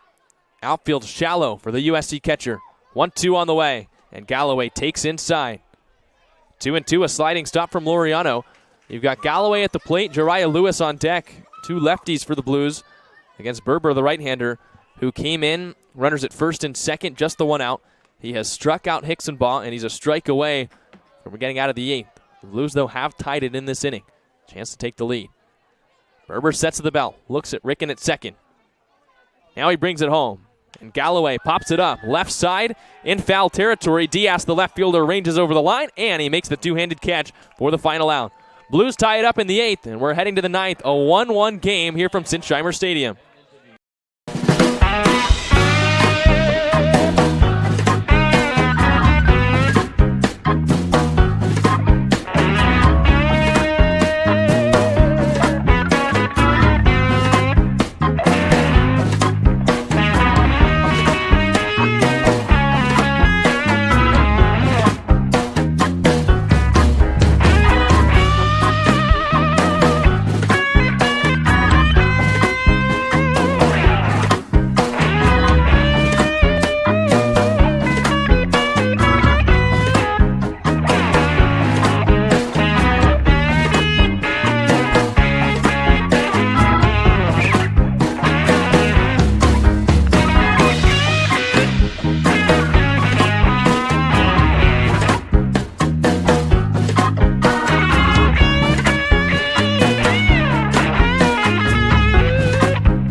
Well, here we go, 9th inning tie game, and Boston Workington's into this ball game for the Blues. The right-hander from Washington, Canadian native, has been excellent so far for the Blues this summer. Closed out the game yesterday, lowered his ERA to 1. 9 innings pitched, he's given up 1 earned run, 10 strikeouts, and he's been the best high-leverage arm for the Blues, and he'll have to go through the heart of the order here with a newly tied ball game. Blues came around with 1 in the 8th, and now it's a 1-1 game. Dylan Lena, the DH cleanup hitter, leads things off here in the 9th. Pitch from Workington, and Lena takes a slider low. 1 ball and no strikes. It bounces all the way to the on-deck circle. It's Lena, Klinovsky, Justin Baldwin here in the 9th.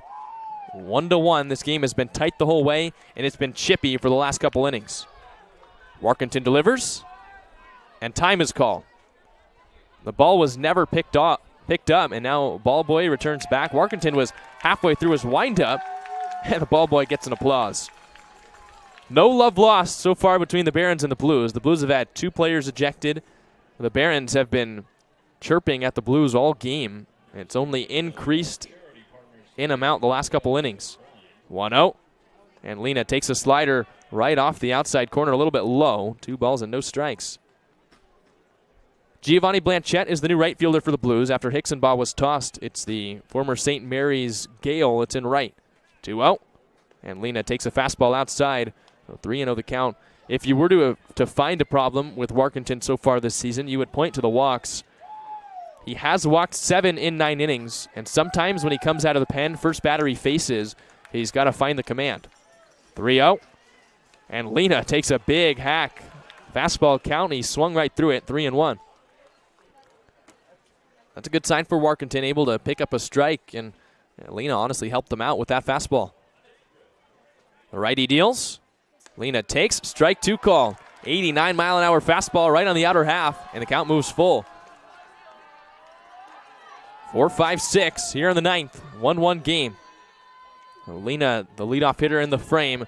Payoff pitch on the way. Lena takes, strike 3 call. From 3-0 to a K as Boston Warkentin spins the slider on the inside corner. There's one away in the 9th.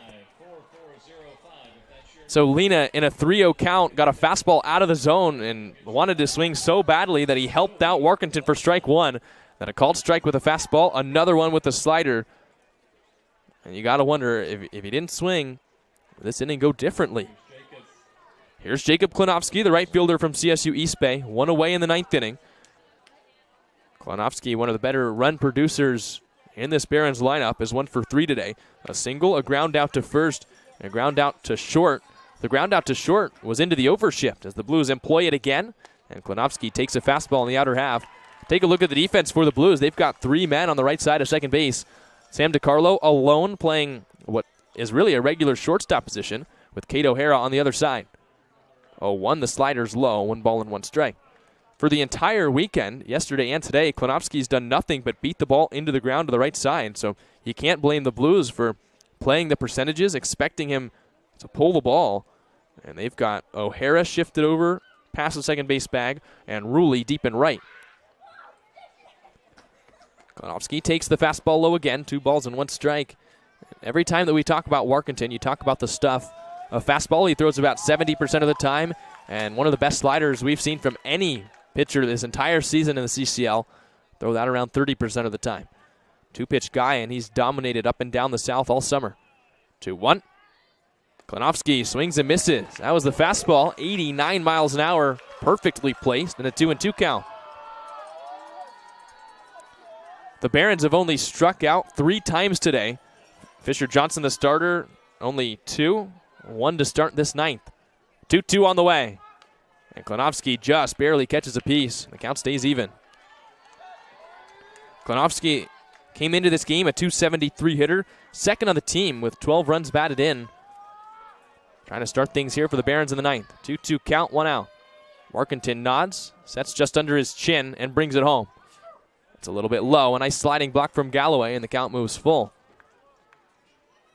If you're looking ahead to the bottom of the 9th, the Blues will have 8-9-1 in the order, and with the way that Dean Traynor has constructed the lineup, you feel really good about the way that shakes out. It's Jariah Lewis, Jacob Ruley to lead off the bottom of the 9th, and then it'll be TJ Adams, who came into the game for Nin Burns. First got to get through the top half of the inning. 3-2 the count. Payoff pitch on the way, and Klinowski rolls it foul again. So back-to-back hitters here to start the 9th with a full count. Warkentin struck out Lena with a breaking ball in the inside corner, trying to put away Klinowski for the second out of the inning.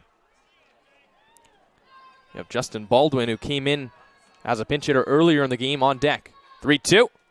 Klinowski beats it in the ground right in front of the mound. Off comes Warkentin. He picks up a lob throw in time for out number 2.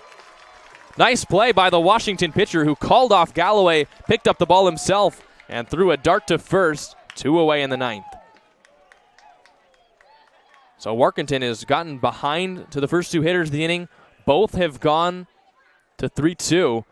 He's battled back, and he watches Klinowski walk all the way back to the dugout, taking his time as Justin Baldwin comes to the plate.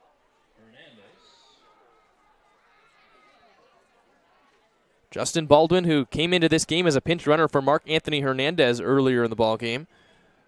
A West LA college product, takes a strike on the outer half. No balls and 1 strike. 2 outs now in the 9th. Warkentin looking to give the Blues a chance to walk it off in the bottom half of the inning. 0-1. Baldwin takes low, 1 ball and 1 strike.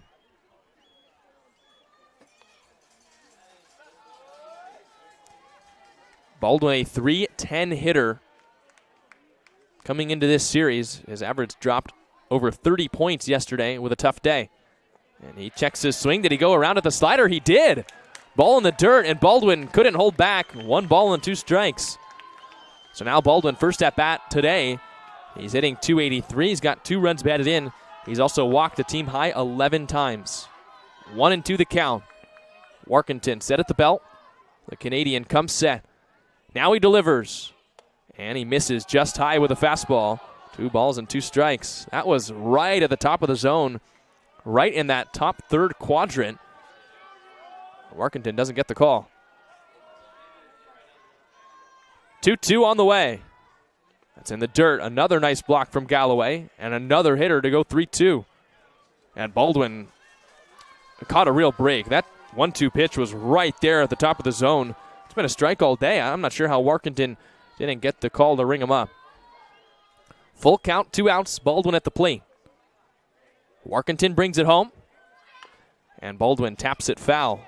Right back to Warkentin. He's going to try and go to first with it. That was off ball. The fans are complaining here. That certainly hit Baldwin in the box, but a smart move by Warkentin to go to first anyway. We saw a drop third strike yesterday where the Blues did nothing with it, and then when the runner hit first base because they ran it out, they got to stay at first. So good job by the Blues to make the play no matter what. Dean Traynor again unhappy with the call, but I think that was the right call at home plate. Another payoff pitch. Baldwin takes strike 3 call. 2 strikeouts for Warkentin. He's hyped as he leaves the mound and gives the Blues a chance to walk it off in the 9th. 8-9-1, Lewis, Ruley, Adams when we come up and come back in the bottom of the 9th.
Gotta love the game this has turned into. Bottom of the 9th in front of a great Sunday crowd. The final Sunday home game of the summer for the Blues. And it's a tie game heading to the bottom of the 9th. 1-1 between the Barons and the Blues. And San Luis Obispo a chance to walk it off here in front of the home crowd. It'll be Lewis, Ruley, TJ Adams here against Maximus Berber, who stays out there for the 9th. Jariah Lewis, the now center fielder from San Jose State, steps in. Right on left matchup as Berber deals. And Lewis takes on the outside corner with a fastball. Another wide strike that goes against the Blues. 0-1. Lewis has popped out twice, walked his last time up. 0-1. Lewis takes well high to the backstop. 1 ball and 1 strike. We talked about the lineup construction a lot over the last 2 days. We questioned originally the decision to hit Jariah Lewis 8th, Jacob Ruley 9th after how high they'd been hitting in the lineup all summer and the production they'd had. But it's working out here for the Blues in the 9th as Lewis takes high and out, 2-1. You've now got 2 guys who hit 2nd and 3rd just a couple nights ago, leading off the bottom of the 9th for you because they were in the 8 and 9 spots. And both have tremendous speed. Lewis trying to reach to start the 9th inning, ahead in the count 2-1. Pitch on the way, And Lewis takes the curveball high, 3-1. Well, you don't want to walk Jariah Lewis. He's 11 for 14 on stolen base attempts. Might be the fastest player on the team. Certainly up there. 3-1. Lewis checks his swing, and did he go around? He did not. Did not go around on the fastball. It's a leadoff walk, and the go-ahead run is aboard here in the ninth. And now the Blues have a decision to make. Do you try and steal with Jariah Lewis? Do you try and bunt with Jacob Ruley? How much do you sell out to move the runner into scoring position? Lewis walks for the second straight plate appearance. Third in the CCL in steals, and he trails his teammate Jacob Ruley, who's at the plate now, and Gianni Horvat, who is in first place from the Foresters, but one of the best base stealers in the entire league at first. Lewis is the go-ahead run. Ruley squares, and he bunts it foul right off the catcher Laureano, so it seems like the Blues will be going with the bunt. Ruley's job is to get it down and get Lewis into scoring position. Winning run at first, one of the fastest players in the league. You've got Ruley at the plate, TJ Adams on deck. And if the inning gets there, Kate O'Hara in the hole. Berber sets from the stretch. Brings in the 0-1. Ruley takes, strike two call. So Berber ahead of Jacob Ruley, 0-2. That pitch was perfectly placed on the outside corner. Blues don't have a complaint about that one. Spotted up from Berber, and now Ruley, his job changes. Couldn't get the bunt down, and 0-2 count. Got to find some way to get Jariah Lewis over to second. 0-2 offering, and Ruley takes low. Pitch in the dirt, 1-2 the count as Ruley checks his swing. Ruley came up in a huge spot back in the seventh. It was bases loaded, 1 out. The tying run was at third. The go-ahead run was at second, back when the Blues were still being held scoreless, and he struck out. Can't afford to do the same here. 1-2, and Ruley takes a fastball or a curveball right down the middle. And no complaint there from the Blues. Ruley just got his knees bent with the breaking ball. And 1 out. So 3 straight strikeouts for the 9-hole hitter. And now TJ Adams comes up. After Ruley struck out in the seventh, it was up to Adams with the bases loaded.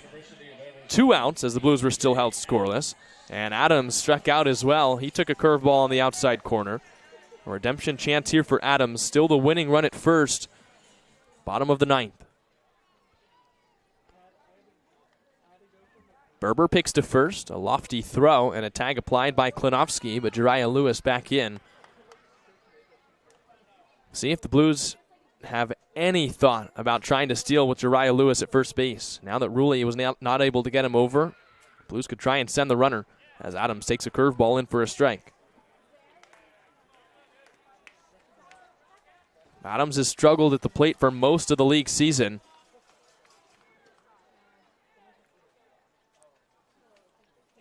Chance to come through here for the Blues in the ninth. A warning applied to Kate O'Hara, who's standing in the on-deck circle.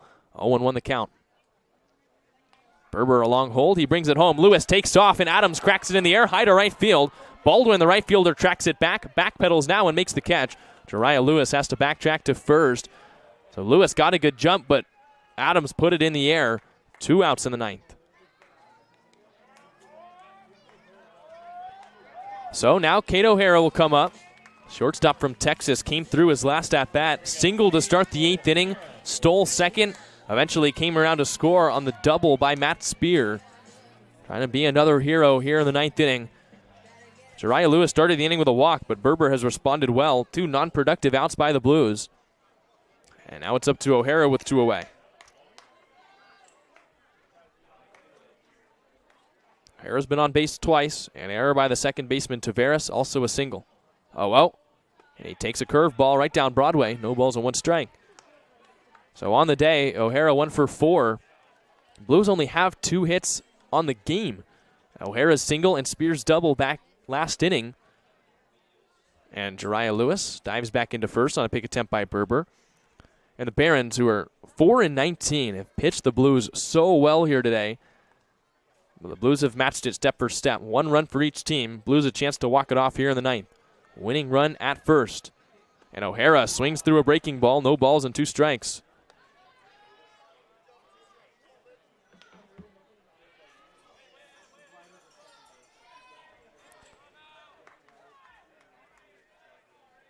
0-2, 2 outs. Lewis still at first. We'll see if the Blues put him on the move. A pick back, and Lewis just barely dives back in.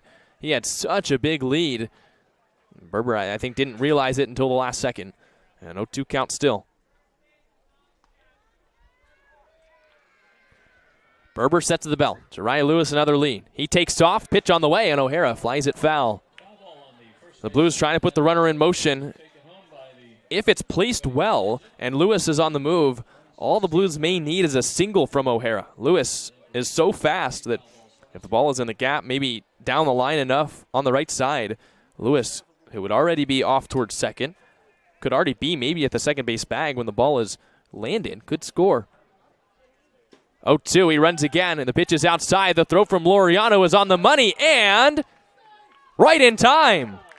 Jariah Lewis out at second. Berber blowing kisses as he walks off the field. We're heading to extras. 1-1 the score. Heading to the 10th on the SLO Blues streaming network.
Extra baseball here on the final Sunday home game of the summer. We're here in the 10th. Runner at second to start the inning. That's the rule for both squads.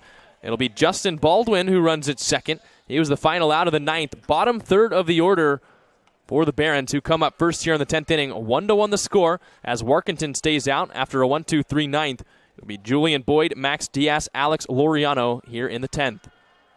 Blues have the corners in as Warkentin looks to second, brings it home. And a swing and a miss by Julian Boyd. No balls and 1 strike. Boyd was a little behind on the fastball. And he's 0 for 3 today. 2 flyouts and a ground out to second. Warkentin being asked to do a lot, but he's stepped up in every situation for the Blues so far this summer. Trying to do it again in the 10th. 0-1.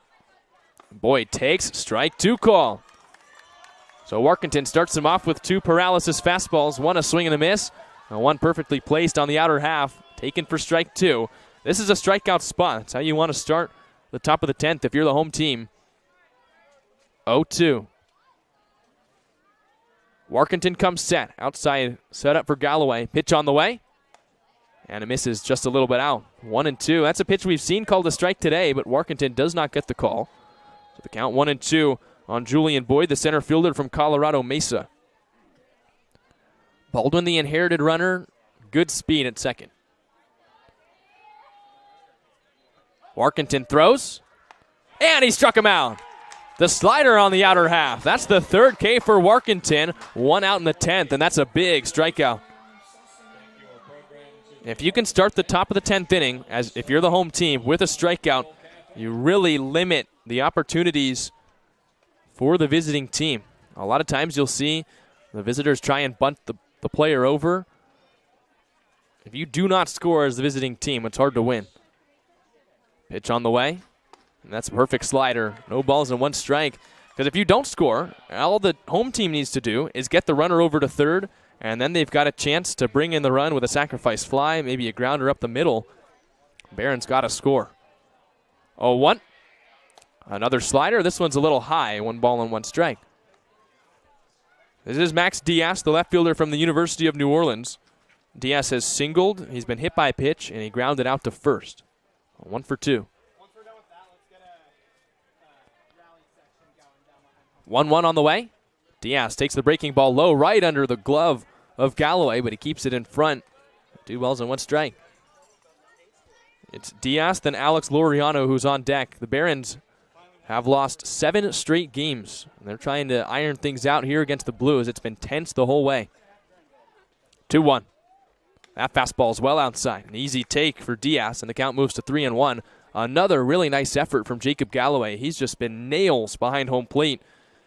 The Blues might have already lost this game if Galloway hadn't been playing the catcher defense he has been.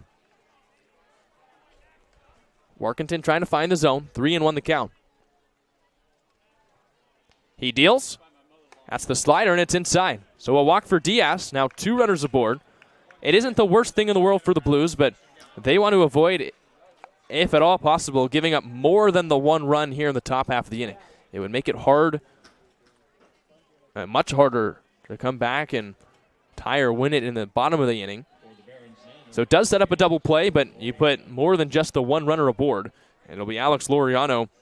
Laureano entered this game as a pinch hitter back in the 7th inning and hit a fly ball to left.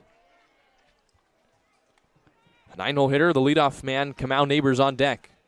Workington delivers, and Laureano bounces it up the middle, could be 2. Ruley down to a knee, an underhand flip to first, a double play! It's a scoreless 10th for Boston Workington, and the Blues a real big chance to walk it off in the bottom half of the inning.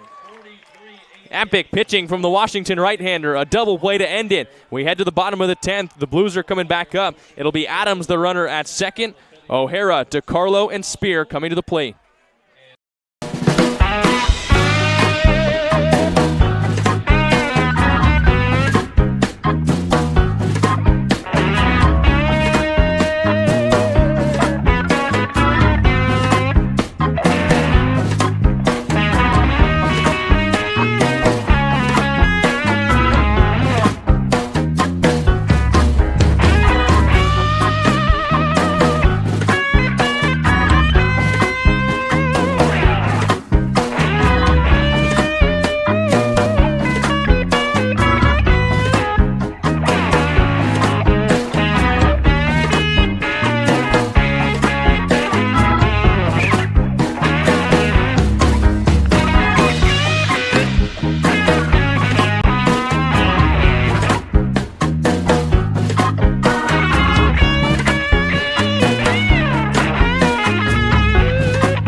Here we go, bottom of the 10th. Runner at second for the Blues. They need just the one run to win the game and walk it off in front of the home crowd. It's Minch, the right-hander on the mound for the Barons, coming into this ballgame. The Blues have Jariah Lewis running at second. It'll be Kate O'Hara, Sam DiCarlo, and Matt Spear, the batters in this inning. And because Boston Workington was able to work the scoreless top half of the 10th, the Blues only have to play for one, so they can small ball their way to a walk-off victory if they want. And we'll see if that's the call here. You've got Kate O'Hara up. O'Hara has had an up-and-down day at the plate. A strikeout to start the game, a ground out to third back in the third inning. He's reached his last two times. One was a pop-up that the second baseman Tavares dropped, but then he started the eighth inning with a hit. So we'll see if the Blues want him to bunt to try and get Lewis the winning run to third base with less than 2 outs. It'll be the corners coming in, middle back for the Academy Barons, and Minch, the right-hander, takes the hill, looking in at the Texas shortstop. 1-1 game here, bottom 10. Little extra baseball here on a Sunday. Minch looks back to second, and the reason you use that move, where Minch lifts his leg and heads back to second, you get an idea of maybe whether O'Hara is going to square around to bunt. So we'll see if the Blues put their cards on the table. Minch, the right-hander, Bennett the waist, looking for his sign. Lewis, the winning run at second. A long hold. And the righty deals. O'Hara squares, and he takes a breaking ball on the outside corner. Another wide strike. 0-1 the count. That one another half foot off the plate. Well, the breaking ball is a strike to O'Hara, and now the Blues put on some more signs. O'Hara, DiCarlo, and Spear here in the 10th. Blues need just the one to win. They've got one walk-off victory this year. They're 1-1 in extra innings. That pitch is outside. 1 ball and 1 strike. The one walk-off came in non-league play. In league play, the Blues have had 2 extra inning games. They were back-to-back days against the Foresters, where the Blues lost as the home team here and won as the road team in Santa Barbara. 1-1 the count. Minch delivers. O'Hara's swinging, and he pops it up. Shallow right field. Out goes Ramirez, the second baseman, and it drops! Kate O'Hara to first. That's a hit, but the right fielder and the second baseman blow it for the Barons. 2 defensive replacements, and they called each other off. That should be Baldwin's ball, and Ramirez only gave him the light of day at the last second, and it drops in front of both of them. So the Blues catch a break. It's now first and second with nobody out. All things told, not the worst thing in the world for the Barons. You now got to force at any base, but that would have been a non-productive out from Kate O'Hara, which would have put the Barons in a great spot. It would have made it so the Blues probably needed a hit to win this game. And now if if Sam DiCarlo is asked to bunt, he again can move the winning run over to third with less than 2 outs. And that way, the Blues might not need a hit.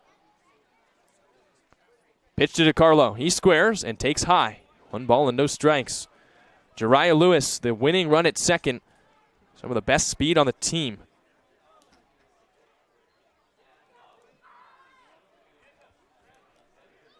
One ball, no strikes. The Blues looking for their second sweep of the league season.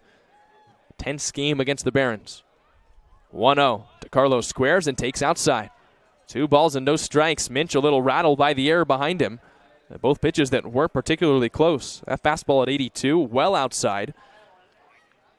2 balls, no strikes, 2 runners aboard.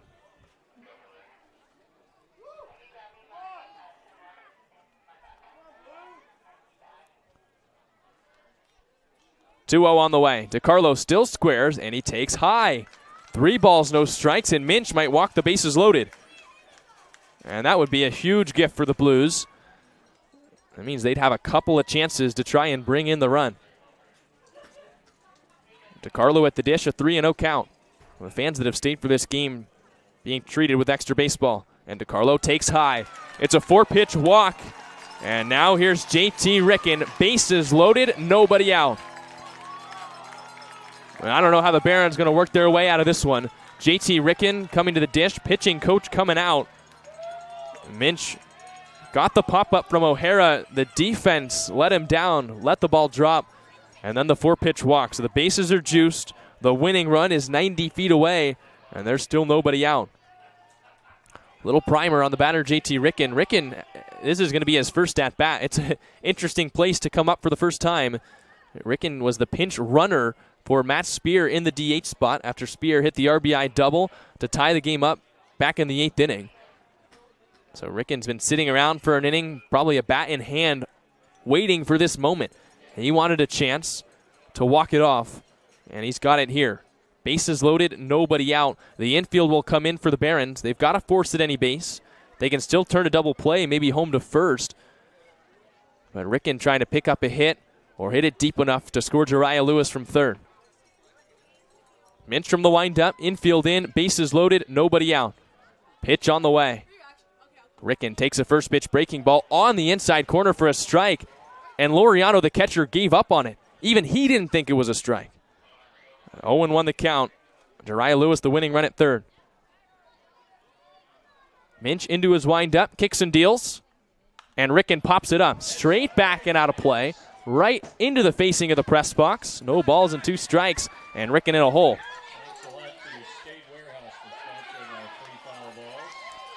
So Ricken's got to battle up. 2 strikes. The Blues, we mentioned they've got a couple chances with nobody out, but you still don't want to strike out in this spot. It's a slippery slope. You've got Jason Hansen on deck. Ricken wants to be the walk-off hero. 0-2 on the way. Down in the dirt, and a nice block from Laureano. Way to just save the game. Minch has to be careful. You got the winning run at third. You've got nobody out. Can't make a mistake. A ball to the backstop is a walk-off victory for the Blues. Now the count 1-2. The Oregon transfer at the plate. Right on right matchup. Here's the 1-2. Ricken flies it foul over the Blues dugout, and the count's still 1 ball and 2 strikes. Ricken's hitting .229 for the Blues so far in the league summer. 8 hits and 35 at-bats. He's got a triple, picked up a double in yesterday's contest. Announced this week he's in the transfer portal, searching for a new home. His temporary home for the summer, San Luis Obispo. He's got a chance to send the fans home happy with a walk-off win. Winning run at third. The 1-2 from Minch. Ricken hit with the pitch. It's a walk-off for free. Ricken turns, takes it off the backside. Lewis touches home. It's a 2-1 walk-off as the Blues hand the Barons their 8th straight loss. Of course that's how it ends. Minch hits Ricken with a 2-strike breaking ball, and the Blues grab the sweep. What a game. And the last Sunday home game of the year for the Blues ends with a walk-off victory. The Blues only have 3 hits on the day. One of them a pop-up that dropped here in the inning, and that might have won the game for the Blues. Jariah Lewis, the inherited runner, comes in to score, and heartbreak for the Barons on the third base side. The Blues battle through offensive deficiency. They battle through the tough calls by the umpires, the big strike zone, everything that went wrong, and the Blues stood there unfazed, and they win it here today by a score of 2-1. Ricken gets credit with the RBI and a walk-off by a hit by pitch. So a sweep for the Blues as they get 2 more wins in this series. Their record improves to 11-12 in league. They will hold on to 4th place for the time being. And they will welcome in the Orange County Riptide in a couple of days. Off day tomorrow before Orange County comes in for a 6:05 p.m. start on Tuesday. 2-game set with the Riptide and then another 2-game set with the Saints here at home. And the Blues 4 more games in the homestand, but they pick up the sweep here today. And it happens with a hit by pitch. We're going to take a break here on the Slow Blues Streaming Network. We hope to have an interview lined up. The Blues win it by a score of 2-1.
We welcome you back into the broadcast booth, joined with the hero of the game, Boston Warkentin. And Boston, for the second straight day against the Barons, you come in and close it out, this time a 2-1 final, as you give the team the necessary time that they need to walk it off in the 10th inning. What was your mindset going out there late in the game for the second straight day? Honestly, my mind was just try and fill it up and, see what they can do with it, honestly. That was kind of, back-to-back days. I was a little tired for sure, but I just wanted to see what they could do with it. Another day where the offense, it takes a little bit of time for them to going. They struggle against the Barons, but the pitching staff has stepped up against Academy in all 4 games you guys have played against them. What do you have to say about the performance from all the guys that have gone out there through this series? Honestly, I think it's great. I think big time out of the starters for sure. Having Grant yesterday going 6 innings, putting up 5 zeros, and then Fisher today again only with the 1 run in the first, which is even a questionable one at that, even the 7 runs there. I think that really helps us with a bit of a shortened staff in the bullpen. So I think it's hats off to the starters for sure. You're coming off injury at Washington, and you've been so reliable, so good for the Blues. How good does it feel? How confident does it make you to go out there day in, day out, and just shut teams down late in the game? It's an awesome feeling. It's being injured for most of the year and kind of having to watch my team. Obviously, we had a really successful season, but it's still hard to watch it because I'd love to be out there. But, it's great to be here now and having the opportunity to pitch for sure. So 2 losses to start coming out of the break, now 2 wins, so a sweep. And you guys are going for a playoff spot down the league stretch. What does the team have to do to continue pushing for that final spot? Honestly, I think we keep rolling with the intensity and keep grinding out there and see what happens. Well, the Blues win it for the second straight day. This time a walk-off via a hit-by-pitch, a 2-1 final. We'll have a day off tomorrow, then we'll be back with Blues and Riptide, 6:05 p.m. Boston, thank you for joining us. Congrats on the win. Congrats on the sweep. Thank you very much. I appreciate it. And we'll see you guys on Tuesday, 6:05 p.m. start, Blues and Riptide.